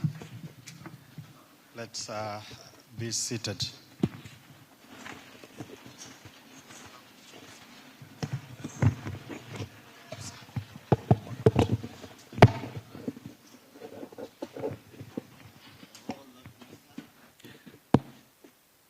the Cabinet Secretary for Interior and National Administration, the Honorable Kipchumba Murkomen, the Inspector General of Police, Mr. Douglas Kanja, the Chair of the National Police Service, the Chair of IPOA, the Clerk of the National Assembly, the Secretary, Administration and Accounting Officer of the National Police Service, Madam Banis, the two Deputy Inspector Generals of the Kenya Police Service and APS, senior members and colleagues, the regional commissioners, commanders, friends, ladies and gentlemen, good afternoon. Good afternoon once again. The Honorable CS, today is a very big day for all of us, and today is your big day, having come to this ministry, and I think the first major engagement that had all of us and the whole country excited was when we were sending the third contingent of our police officers to Haiti. And you made very powerful comments and remarks, encouraged the team, and we can all, for once, get to appreciate how these officers, these patriotic Kenyans, are making us proud. And today, again, we are gathered here to witness not just a major milestone in the administration of government services by the setup of the National Government Administration Unit to support the National Government Administration officers, but we are also launching what the Administration Police Service, or the members of the National Police Service, are calling the service delivery revitalization for the Administration Police Service. And I want to congratulate the Inspector General of Police because of his leadership, together with the head of the Administration Police Service, for thinking through and cascading what was launched by His Excellency the President at the end of last year, which is the strategic plan for the National Police Service. At the same time, we have an opportunity to bring all the players within the security sector together, including the independent constitutional offices, the IPOA, the National Cohesion and Integration Commission, the National Police Service Commission, and a number of all the other entities, both within and outside government. The Honorable CS, allow me to appreciate the partners who have worked with us this journey. A number of them have made it possible for us to be here today. There's a training, the workshop that has gone on throughout the week, but they've also supported us on a number of occasions. I would want to make specific mention of the UNDP, the British government, through the Reinvent program, that has really worked closely with all of us as a ministry and as a government to make it better for us to serve the nation. I would want to also just re-emphasize that when His Excellency the President came to office, one of the first assignments was to set up the Maraga Task Force that was looking into some of the challenges that we've had within our security services. As we stand here today, as I stand here today, there were several reforms that were identified out of that task force.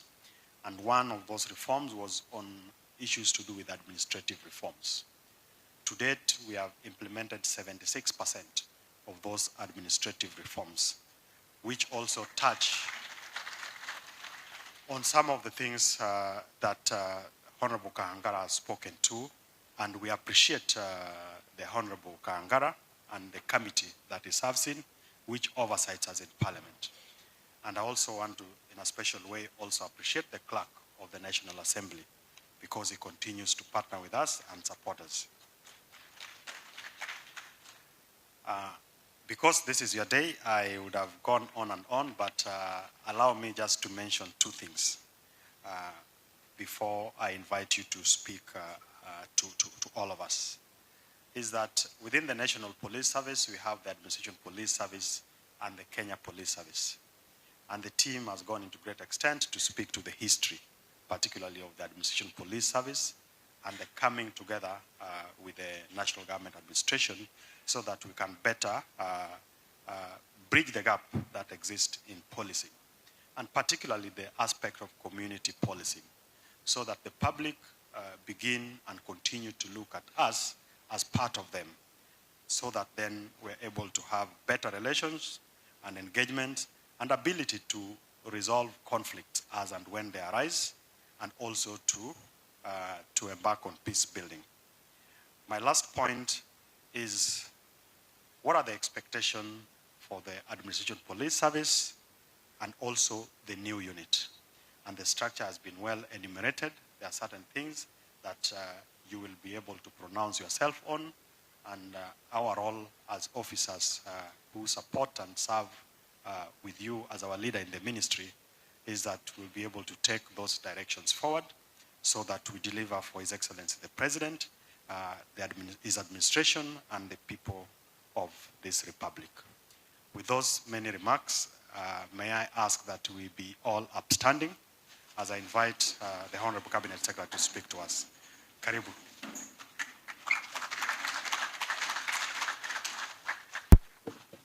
Please be seated. Thank you very much, PS.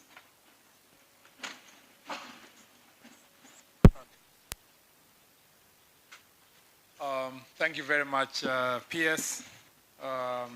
Dr. Raymond Omolo, the Principal Secretary for Internal Security and National Administration, the IG of National Police Service, Mr. Douglas Kanja, the Chairperson of the National Police Service Commission, Eliud Kinuthia, our Accounting Officer in the National Police Service, Bernice Lemedeket, the Chairperson of IPOA, our Deputy IGs, DCI,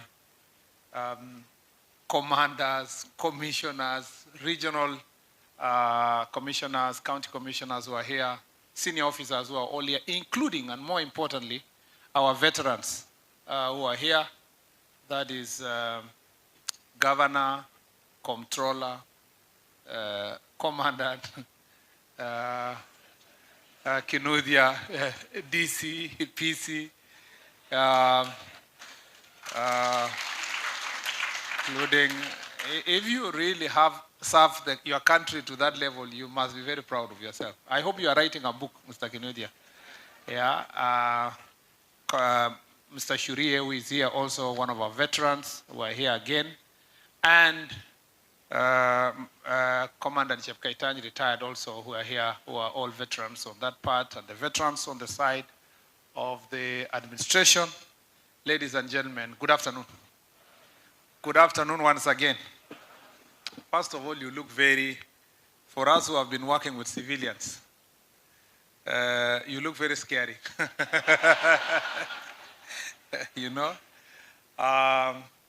It's until we see you people with a uniform is when we see the government is here. And sometimes when one of you visits me in the office, there's a day when I just reported the office, the IG came to see me. So when he was walking on the corridor, I was like, because he was wearing a suit and a tie. So I was like, but this guy looks familiar, who is this? So then I said, oh yeah, it is the IG. The uniform alone makes you have certain authority and an identity that cannot be forgotten. So I just want to start from here that you all look very good, and thank you very much for the very warm welcome that you've given me since I came to the ministry. Of course, starting with my friend, the PS. We are so lucky with PS Dr. Omolo for having been campus mates and together being put together to work together and being friends for over 20 years and having a chance to work together in the same ministry. I hope that friendship will contribute to the teamwork that our veteran Shuria said about leadership in this sector. It's my pleasure joining you here as we launch the Administration Police Service Roadmap to Service Delivery Revitalization 2025 to 2028, and as we also launch the National Government Administration Police Unit, otherwise known as NGAPU. I am also delighted to close the Senior Commanders Conference, which has been highly interactive and insightful. Through robust discussions on leadership, integrity, community policing, personal finance, among other themes, we have set the stage for an all-round review of the progress we've made to inform the strategies of strengthening of our security and security systems. During this conference, under the theme, Transforming the Police to Meet Service Delivery Expectations, we have ignited a candid conversation on implementation of the police service roadmap to service delivery revitalization. The 2025 to 2028 roadmap outlines strategic objectives that the Administrative Police Service will implement in order to enhance its efficiency and operational effectiveness. It aligns Administration Police Service strategies to the current National Police Service Strategic Plan of 2024 to 2028, the recommended Maraga Task Force reforms in the strategic framework for the implementation of reforms in National Police Service, the Kenya Prison Service and National Youth Service of 2024 again to 2028, and the broader national security agenda. The strategic objectives are to enhance professionalism and accountability, strengthen the operational preparedness and logistical capacity, promote public trust and confidence, improve welfare and motivation of officers, and support government efforts in mitigating climate change. The expected outcome include effectiveness of the Administration Police Service, motivated service personnel, improved operational preparedness and logistical capacity, close working relationship with members of the public, and adoption of environmentally friendly guidelines for the service. I commend the Administration Police Service for placing investment in technology, infrastructure, equipment, and capacity to the core of this very important roadmap. In today's rapidly evolving digital landscape, many offenses and security threats are enabled by digital technology. The ability to detect, disrupt, deter, and investigate these threats depends on our capacity to operate effectively in a high-tech environment. I bring you an assurance from His Excellency the President that he is committed to supporting you and us together in the realization of these objectives and plans for in this roadmap. I would also like to assure you that we will work with your leadership to address issues around social welfare, training, better equipment, and other matters that concern a dignified working environment for you.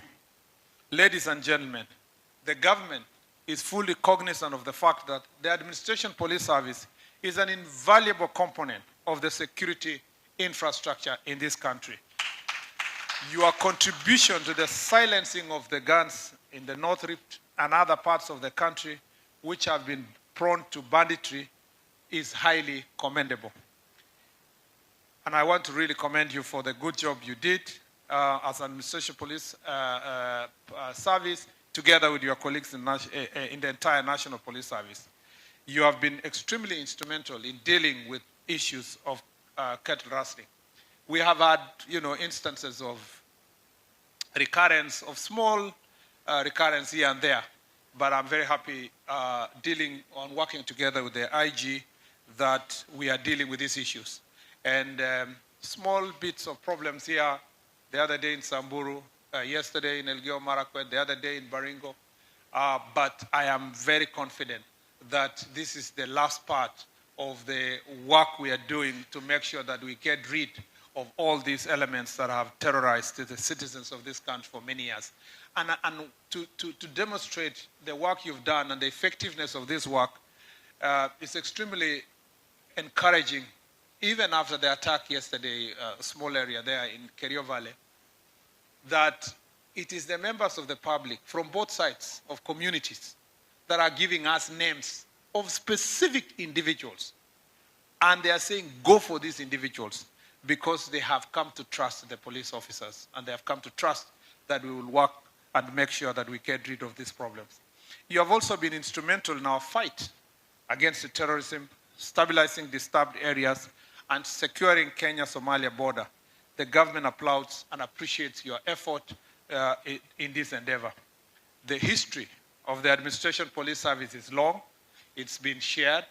People are emotional about it, especially when it comes to the relation as an Administration Police Service. I saw Anne really very carried over.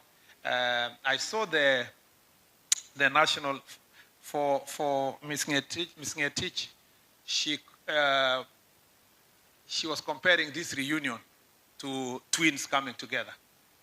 But you know, the chair of National Police Service was more graphic. He told us, this is so sweet. It's like somebody meeting their ex. Since I've not had that experience, I'll leave it at that with what the chairman has said. So therefore, this is extremely, we have a long, very interesting history. Despite its long history, the Administrative Police Service, you have continued to contribute to the socio-economic development of our country, and you have not gone out of tune in this endeavor. As our society evolved, the service reinvented itself to meet the demands of time.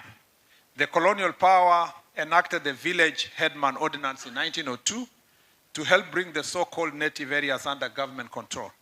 That marked the path of the present Administrative Police Service. In 1929, the enactment of the Tribal Police Ordinance paved the way for training, command, and armament of the native police. But it was not until 1958, with the passing of the Administration Police Act, when its role in policing was defined and expanded. After the 2007-2008 post-election violence was a major defining moment for our country and its security system. Both the Waki Commission report and the panel of eminent African personalities led by Kofi Annan recommended a comprehensive reform of our policing. It's against this background that our third president, President Mwai Kibaki, formed the National Task Force on Police Reforms in the year 2009, also known as the Ransley Committee. The Ransley report concurred with the Waki report and on the need for far-reaching reforms in the police service to enhance operational capacity and accountability. In order to create a more professional, accountable, and public-trusting police service, the task force recommended the enhancement of police accountability and transparency through the establishment of the Independent Police Oversight Authority, improving police training and working conditions, and implementing a robust community policing strategy to foster a better relationship with the people.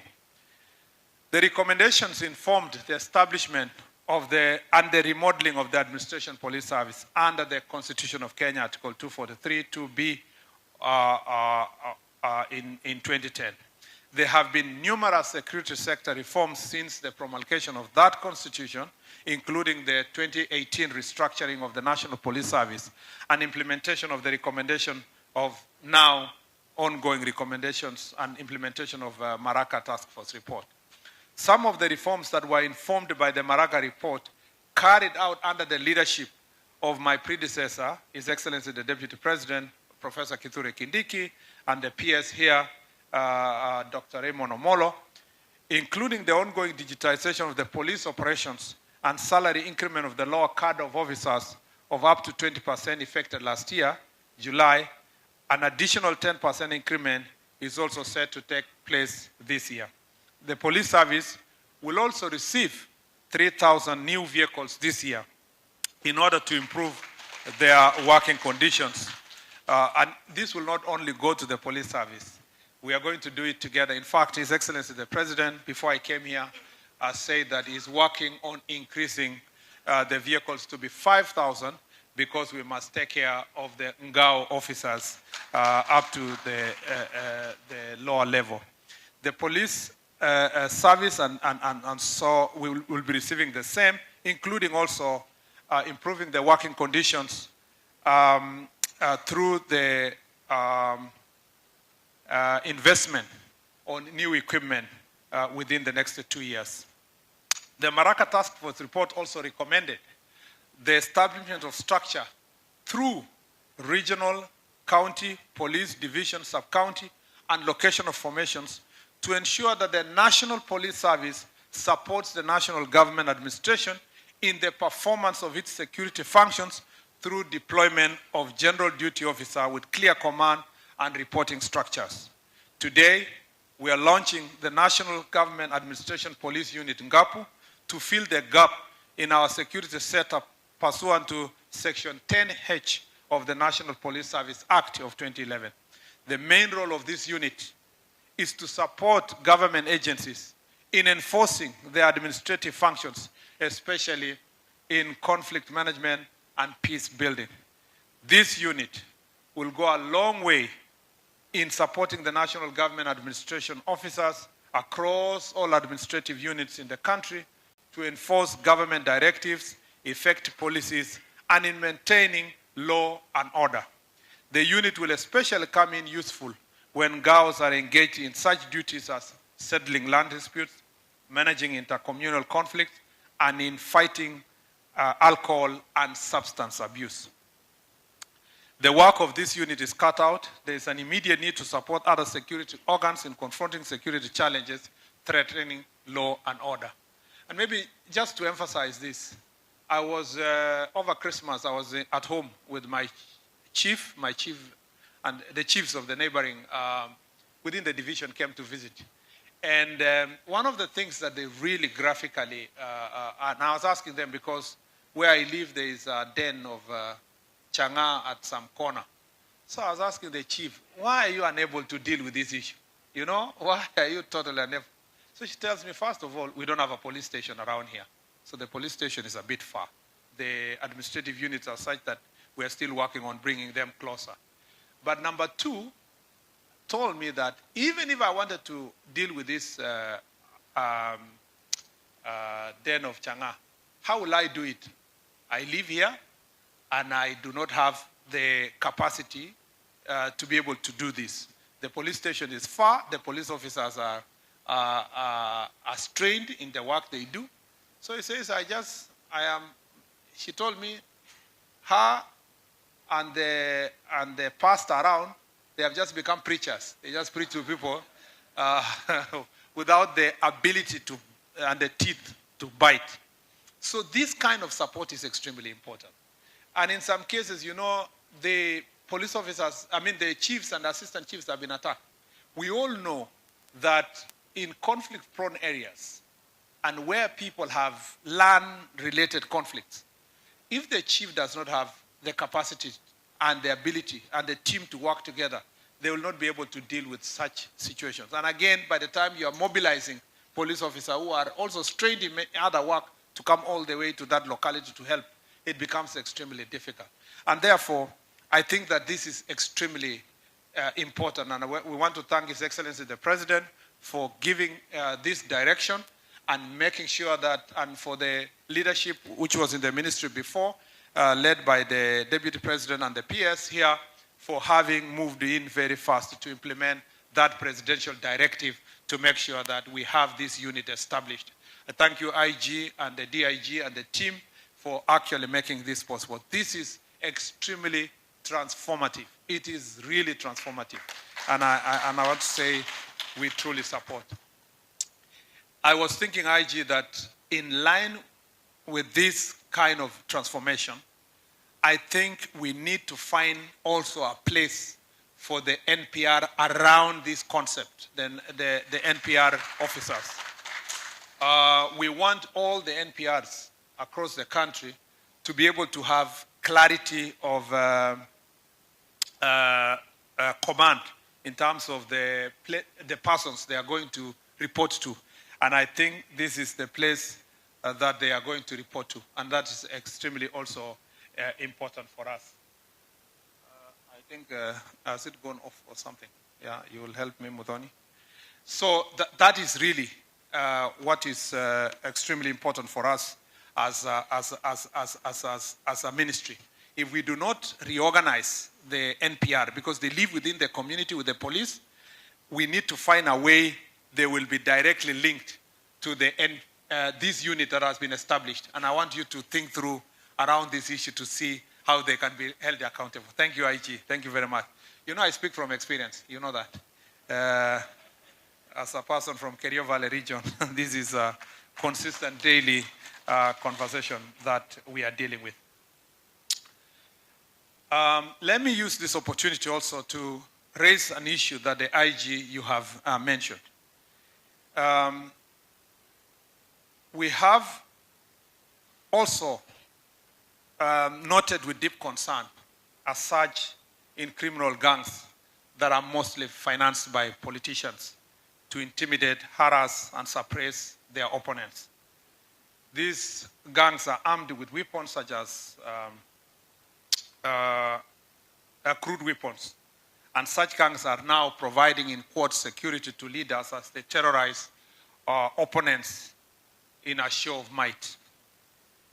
This is beside mobilization and unleashing of what they call keyboard gangs to discredit and tarnish the image of other leaders in social media. It's worrying that instead of complementing the government in creating more jobs, opportunities, and other socio-economic empowerment initiatives for employed youth, some leaders are focused on creating mayhem through criminal gangs in pursuit for power. They are sowing seeds of discord and disharmony in total disregard of the rule of law. The country has faced persistent threats of organized criminal gangs that have sprouted across the country, specifically in urban areas or densely populated settlements, taking advantage of unemployed youth. Organized criminal gangs threaten our security and socioeconomic progress by, among other ways, robbing our youth of their future by placing them on collision path with the law. These gangs are involved in murders, robbery, land grabbing, cyber crimes, illegal levies on public service transport, extortion, muggings, illegal oathing, illegal water and electricity connections. On the other hand, our cross-border gangs are a threat to our safety and security. They are undermining our socio-economic transformation initiative by engaging in transnational crimes, including human trafficking, drug trafficking, smuggling of goods, among others. Some of these gangs, we know them. We know that in Nairobi, though we have worked very hard to suppress them, we have characters like Team Kazo, Jeshi la Ala, operating in areas like Kamkunji and Starehe. We have gangs like Taliban and Kibrat J10. We have in this coast area, and I thank you for the good job you are doing, dealing with what they call themselves Team Mashamba, Tianazi, Wakali Kwanza, Wajukuu Wanyanya, Panga Boys, and many others. In eastern part of the country, you have Gaza gang in areas like Matungulu and Lemi gang. In central, we have a resurgence of Mungiki. And then in some parts of the country, like Rift Valley, you have some called Koita in Uasin Gishu, Mauki, Watizedi in Nakuru, Mauki and Watizedi in Nakuru, Wafaransa in Nakuru. In Nyanza, the names become even more interesting, with names such as China Squad, American Marines, Mbogi, SWAT gangs. In other parts of Kisii, like Sungusungu, Chingororo, Amachuma. In western part of the country, characters like Angola Msumbiji, 40 Brothers in Emuhaya, Ebusakami, and Maseno areas, and Spartan and Bulunda Boys in Busia. In northeastern part of the country, you have some characters called Loma Ayan, and in Trans Nzoia, you have characters like 17 Brothers, Mboki Mawe, and Team Russia, among others. Now, I've done this deliberately because though these gangs have been suppressed over time, we all know what happens when we are closer to elections. And when leaders are preparing, leaders, or let me say, I was avoiding to watch what politicians, but let me say leaders. I've been one before. Allow me to demonstrate the negative impact of these organized criminal groups in the case of Mungiki and Sungusungu gangs. Mungiki, for example, we all know remains one of the dreaded homegrown gangs in Kenya, yet it started innocuously in the late 1980s as a religious movement to promote traditional values. At the height of its malignancy in the early 2000s, it levied taxes in areas like Mathare, controlled matatus in Nairobi, Nakuru, and parts of central Kenya. They charged protection fees on businesses, enforced dress code on women, carried out open mass oathing, raped women and girls, banned matatus that refused to pay them, beheaded defectors, rival gang members, and those opposed to their activities, terrorizing communities, forcefully circumcised people, among other ills. Clashes with the police were rampant.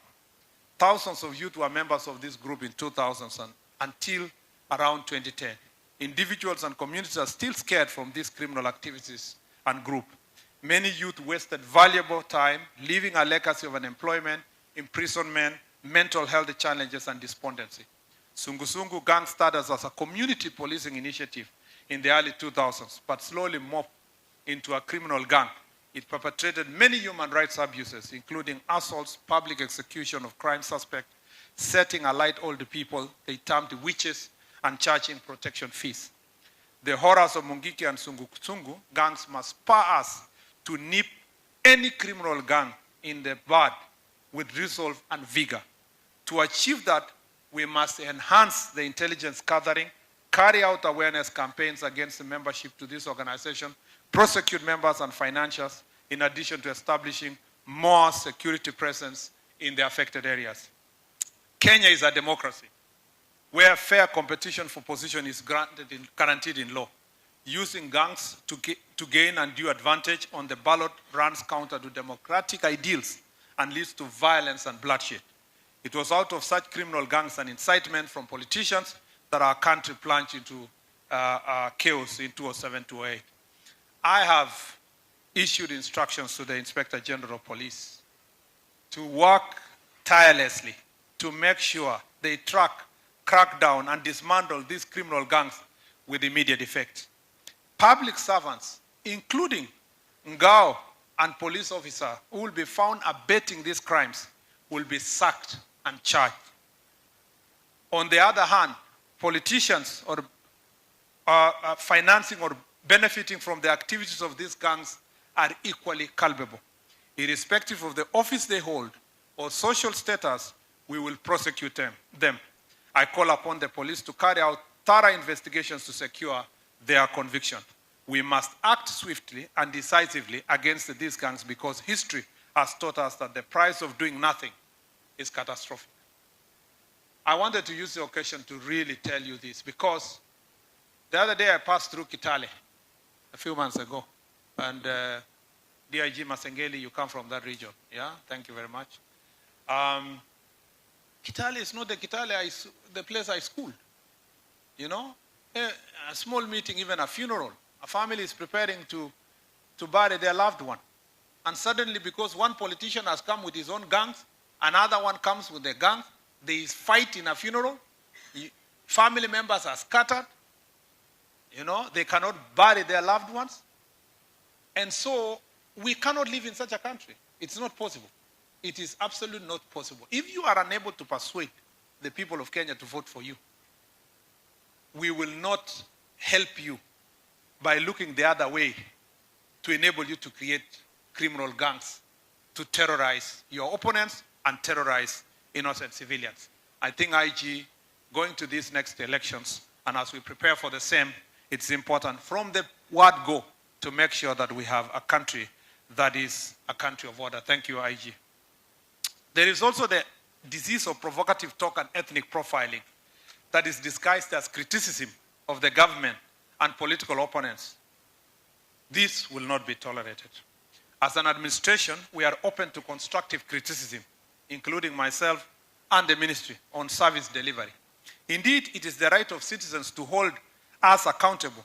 This criticism, however, comes with a burden of responsibility.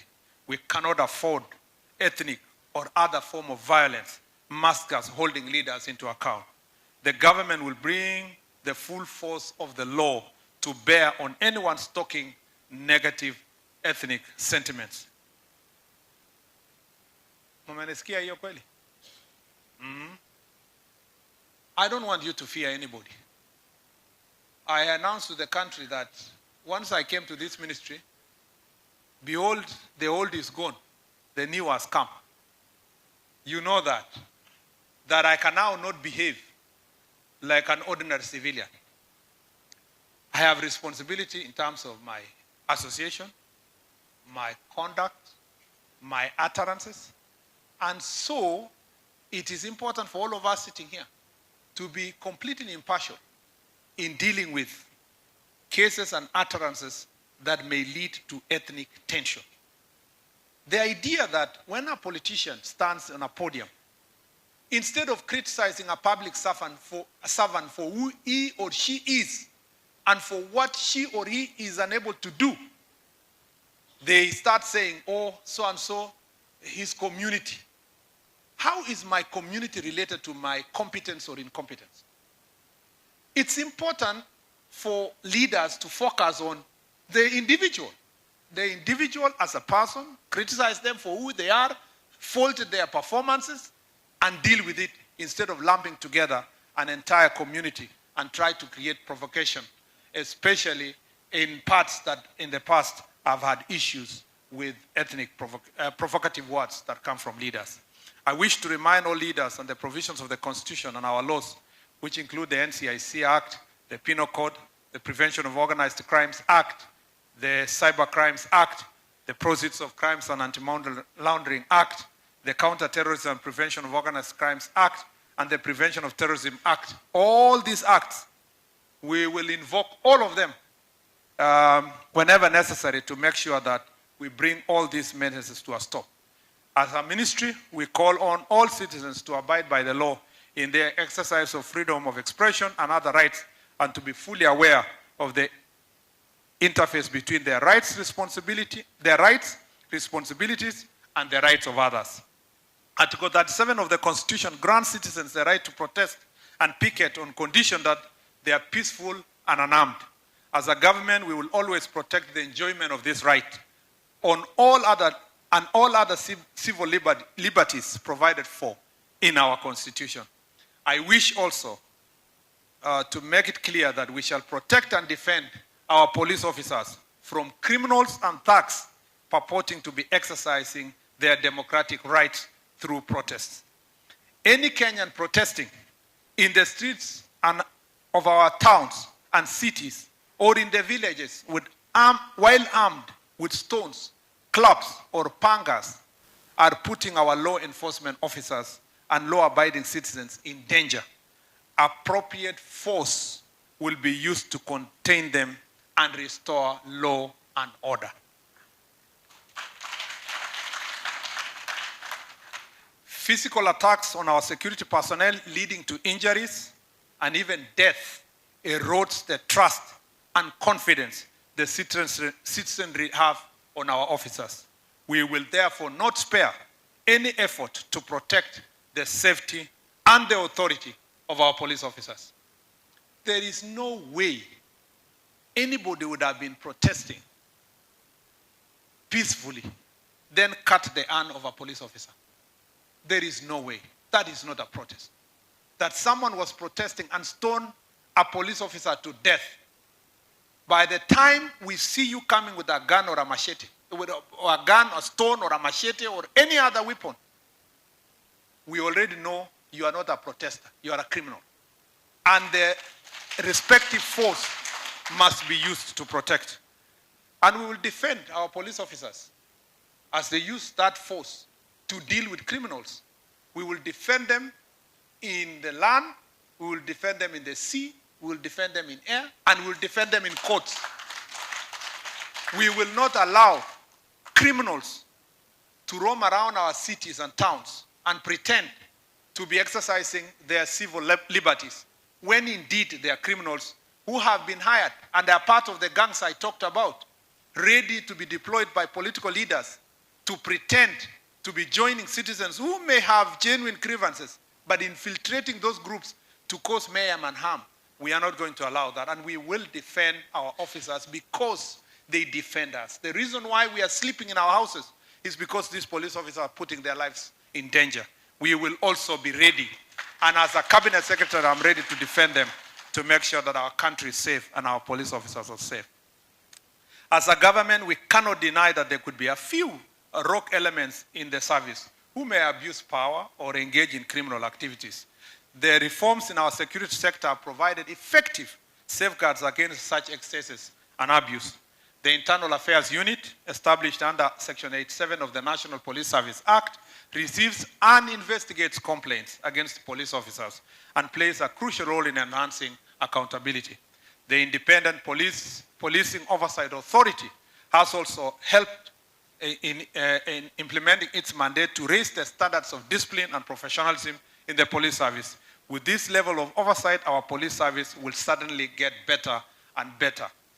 As we work to promote good governance and the rule of law, the police are instructed to only use legal and legitimate ways of dealing with criminals as provided for by the Constitution and other regional and international instruments.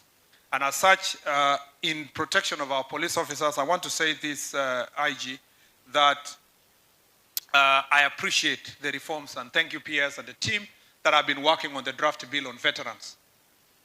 All over the world, people look after their veterans. Because if you take care of your veterans, you motivate those who are serving.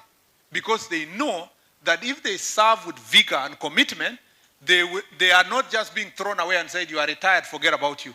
They have a way of taking care of the veteran officers because of the sacrifice they make. We are going to make sure that this law for dealing with the veterans is very clear, giving them opportunities, giving priority to people who have served before and they are in retirement. In case we need them in boards of agencies of government, we need them for assignments, we need them for task forces, for example, to inform those who are serving. We need them for training. We'll make sure that that's clearly provided for and prioritized for our veterans that are serving. Every part of the world have their own veterans. For us, as a progressive democracy, we must work to make sure that our veterans are taken care of. Number two is that in the housing agenda, in the housing project of government, we have made sure that the government has made sure that the National Police Service will be part and will be beneficiaries. Our officers will be beneficiaries of this program by making sure that we modernize our police stations and areas where our police officers live. We will be following up on this issue to make sure that a dedicated resources from this fund is going to assist us to have better living conditions for our police. The other issue that we must continue improving is the community policing. We want to make sure that even as we get these police officers to work with administrative units, we believe that this is one way of making sure that the community policing will be enhanced because these men and women will be living among the community. This is an initiative we want to support, not to change the image of the police, because in the past we are being told we just want to change the image. You know, change the image looks like whitewashing. We just want to really change the police. You know, not just the image, but how we operate, how we interact, how we work together with the community, because if we work closer with the community, we are going to ensure that this issue is moved forward. I know, IG, everybody here was waiting to hear from you about your the current reforms, but also the current promotion of our police officers. First, I want to thank you for, there's a lot of work to be done to promote our police officers. Some have stayed for 20, almost are going for retirement, somebody 20, 30 years without proper promotion. And I thank the chair of the National Police Service Commission, the commission, for making sure that you work together closely to facilitate promotion of our officers. And the frequency of that promotion has really improved. And many of the officers are appreciating, they have now hope that they will be, at some point they will be reached in terms of that promotion. And that is really commendable. And I sympathize with you because, and I sympathize also with the Chief Justice. I saw the Chief Justice had complained yesterday about the promotion of our police officers who are tied to her and subsequent movement to go for training. I think that this has also happened to me before, where I write many letters to you and say, oh, please promote this officer. They have worked with me for a long time. When they are promoted, unknown to me, they are supposed to go for training. So after the promotion, I saw the officer tied to me came to me and said, sir, now I'm reporting for training. So I said, but who do I remain with? And we had to work out to see how we are going to work together. Unfortunately, our Chief Justice went too public about this issue. And I want to assure you that I have excellent relationship with the Chief. I think I have a good relationship with the Chief Justice. Unless on her side she has an issue. I have never had an issue with the Chief Justice. The IG has never had an issue with the Chief Justice. The Chief Justice is one of the most, for the comfort of the country, the Chief Justice is among public officers who are properly taken care of in terms of her security. I know the manual says that she is entitled to 6 police officers as her bodyguards, but the Chief Justice has been given up to 32 police officers. And of the 32, only the ones who are promoted and called to go for training were 3 of them. She was concerned about 2 of our officers attached to her and the driver. And we, unfortunately, that misunderstanding, the IG thought he was doing a favor to the officers who are working with the Chief Justice by promoting them. It appears now that same favor has hit the IG hard. Ordinarily, the Chief Justice should have called the IG to say, thank you very much for promoting my officers. But unfortunately, it has gone the other way. We want to assure the Chief Justice that that was a small matter. It didn't necessitate raising alarm. People now think all over the world that there is a scheme somewhere to deny the Chief Justice security for the benefit of the country. Even after the 3 officers were being sent for training, the Chief Justice was still going to remain with about 29 officers from different kind of guarding her home, being with her. The ones up to almost 7 drivers who are police officers, among others. And that misunderstanding did not require the kind of attention that was given yesterday in the media. The Chief Justice, I confirm, called me yesterday, and I told the Chief Justice that I was going to look into this issue and get clarification from the IG. And as a matter of fact, I told the Chief Justice that I was going to be sitting today with the IG here and the DIGs to understand what was happening. And before I could reach, before even I called the IG, the Chief Justice also called the IG, and all of us said, okay, we are going to see how to continue promoting our officers, how the IG will promote the officers, at the same time continue with the remaining officers working with the Chief Justice. Unfortunately, even as I thought we sorted this issue, she never came back to me. I only saw a letter which is supposed to be my letter. I saw in the news with everybody. And I think such a condition should not happen, especially for us who know what it means to work together. I call upon our Chief Justice to allow us to work together as a team. And we are ready as a ministry to work and facilitate the entire cadre of public officers to make sure that they are taken full care of. And to ensure that we do not discuss issues of welfare of the Chief Justice in this manner.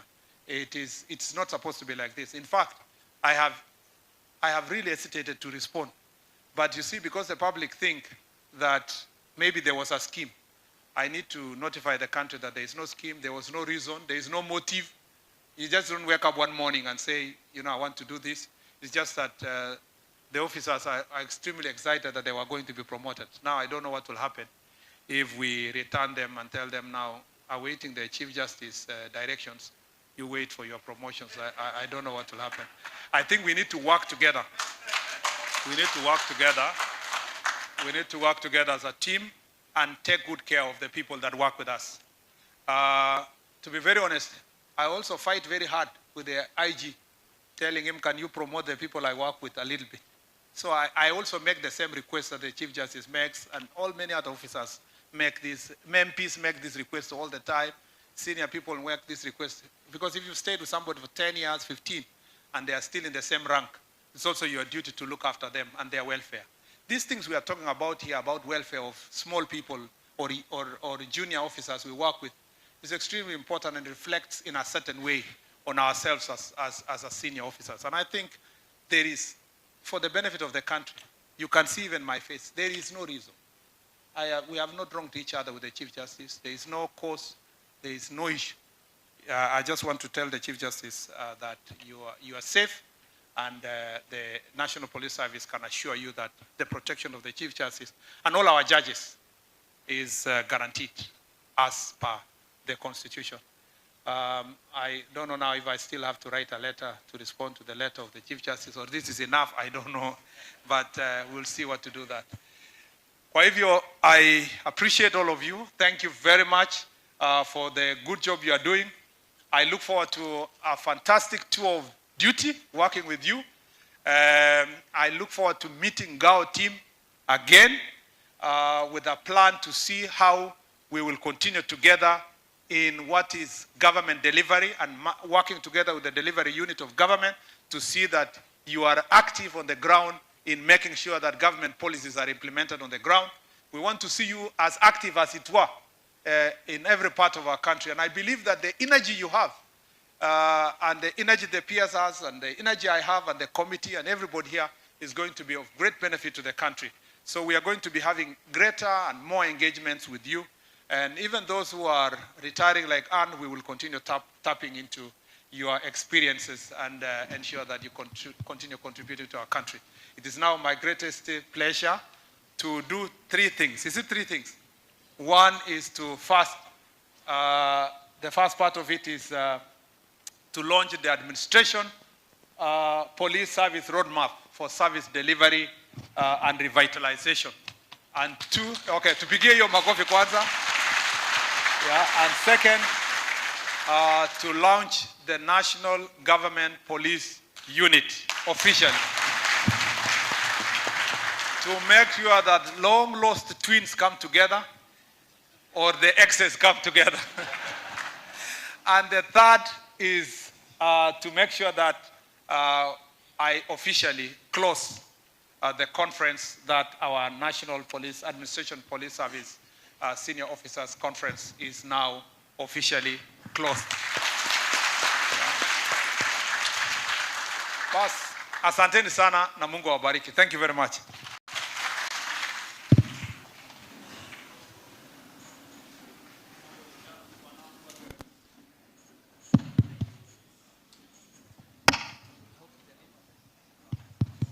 We are unfailing. Unfailing.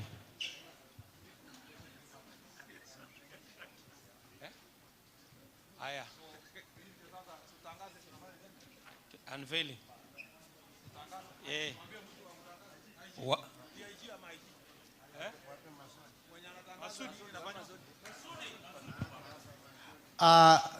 Mheshimiwa Waziri, mabibi na mabwana, sasa imefika ile hatma ambayo ilikuwa tunisubiri, kuzinduliwa rasmi kwa documents 2.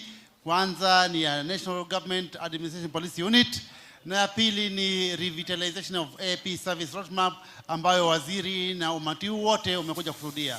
Na kwa 5, 4, 3, 2, 1 zindua waziri. Asante Mheshimiwa Waziri, na hapo tunajionea hizi 2 roadmap hiyo hapo ikiwa iko na urembo wote, imenakisha ile kikundi cha NGAPU National Police AP Unit. kikiwa pia kimezinduliwa rasmi sasa. Vile vile Mheshimiwa Waziri akiweza kukabidhiwa vitabu viwili hivi vinavyoashiria watu wa picha tuko. Haya. Akiwa sasa anapata vitabu vile Mheshimiwa Waziri, alafu waweze kuwakabidhi rasmi IG na ma-DIG na DCI, lakini kwa sasa kipindi cha picha kile kitabu cha rangi nyekundu.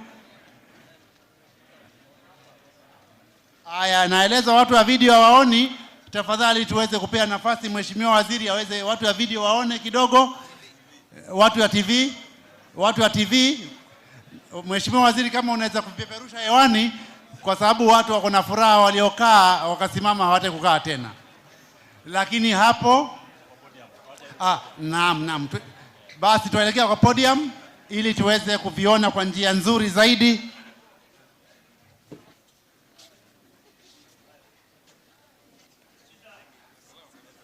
Hapo sasa, asante Waziri kwa kukubali kuja hapa juu ya jukwaa, na sasa tuweza kuona Mheshimiwa Waziri na wakuu wale alioandamana nao wakiwa wameshikilia vitabu hivi rasmi.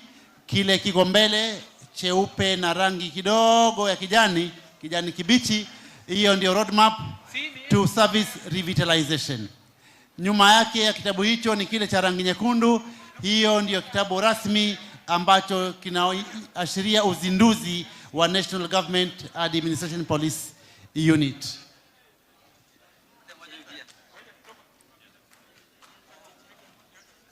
Tupate vitabu viwili vitatu tafadhali.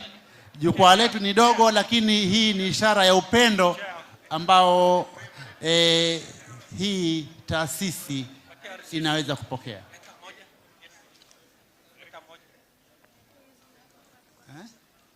Yes.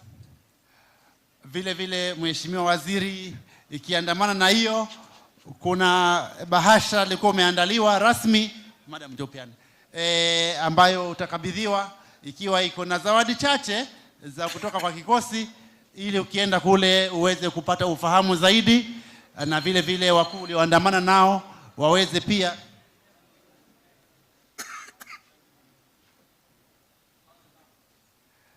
hapo. Ndani ya mkoba huo kuna vitabu na madaftari, vile vile na kumbukumbu za hafla ya leo, ambayo nina imani tukienda nayo hakika itaweza kuweka sherehe ya leo katika daftari la kumbukumbu zetu. Mheshimiwa Waziri, hapo nje tukimaliza, lazima hawa wahudhuriaji na wageni waliomba kidogo wapate kumbukumbu ya picha. Tunaashiriwa na itifaki kwamba hapo nje tutakuwa na picha 3, tutaongozwa pale nje.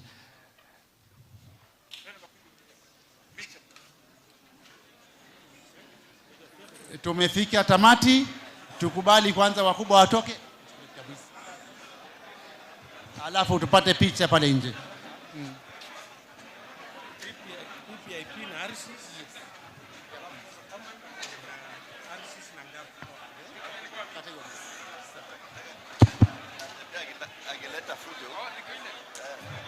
Tafadhali tuweze kufika hapa mbele.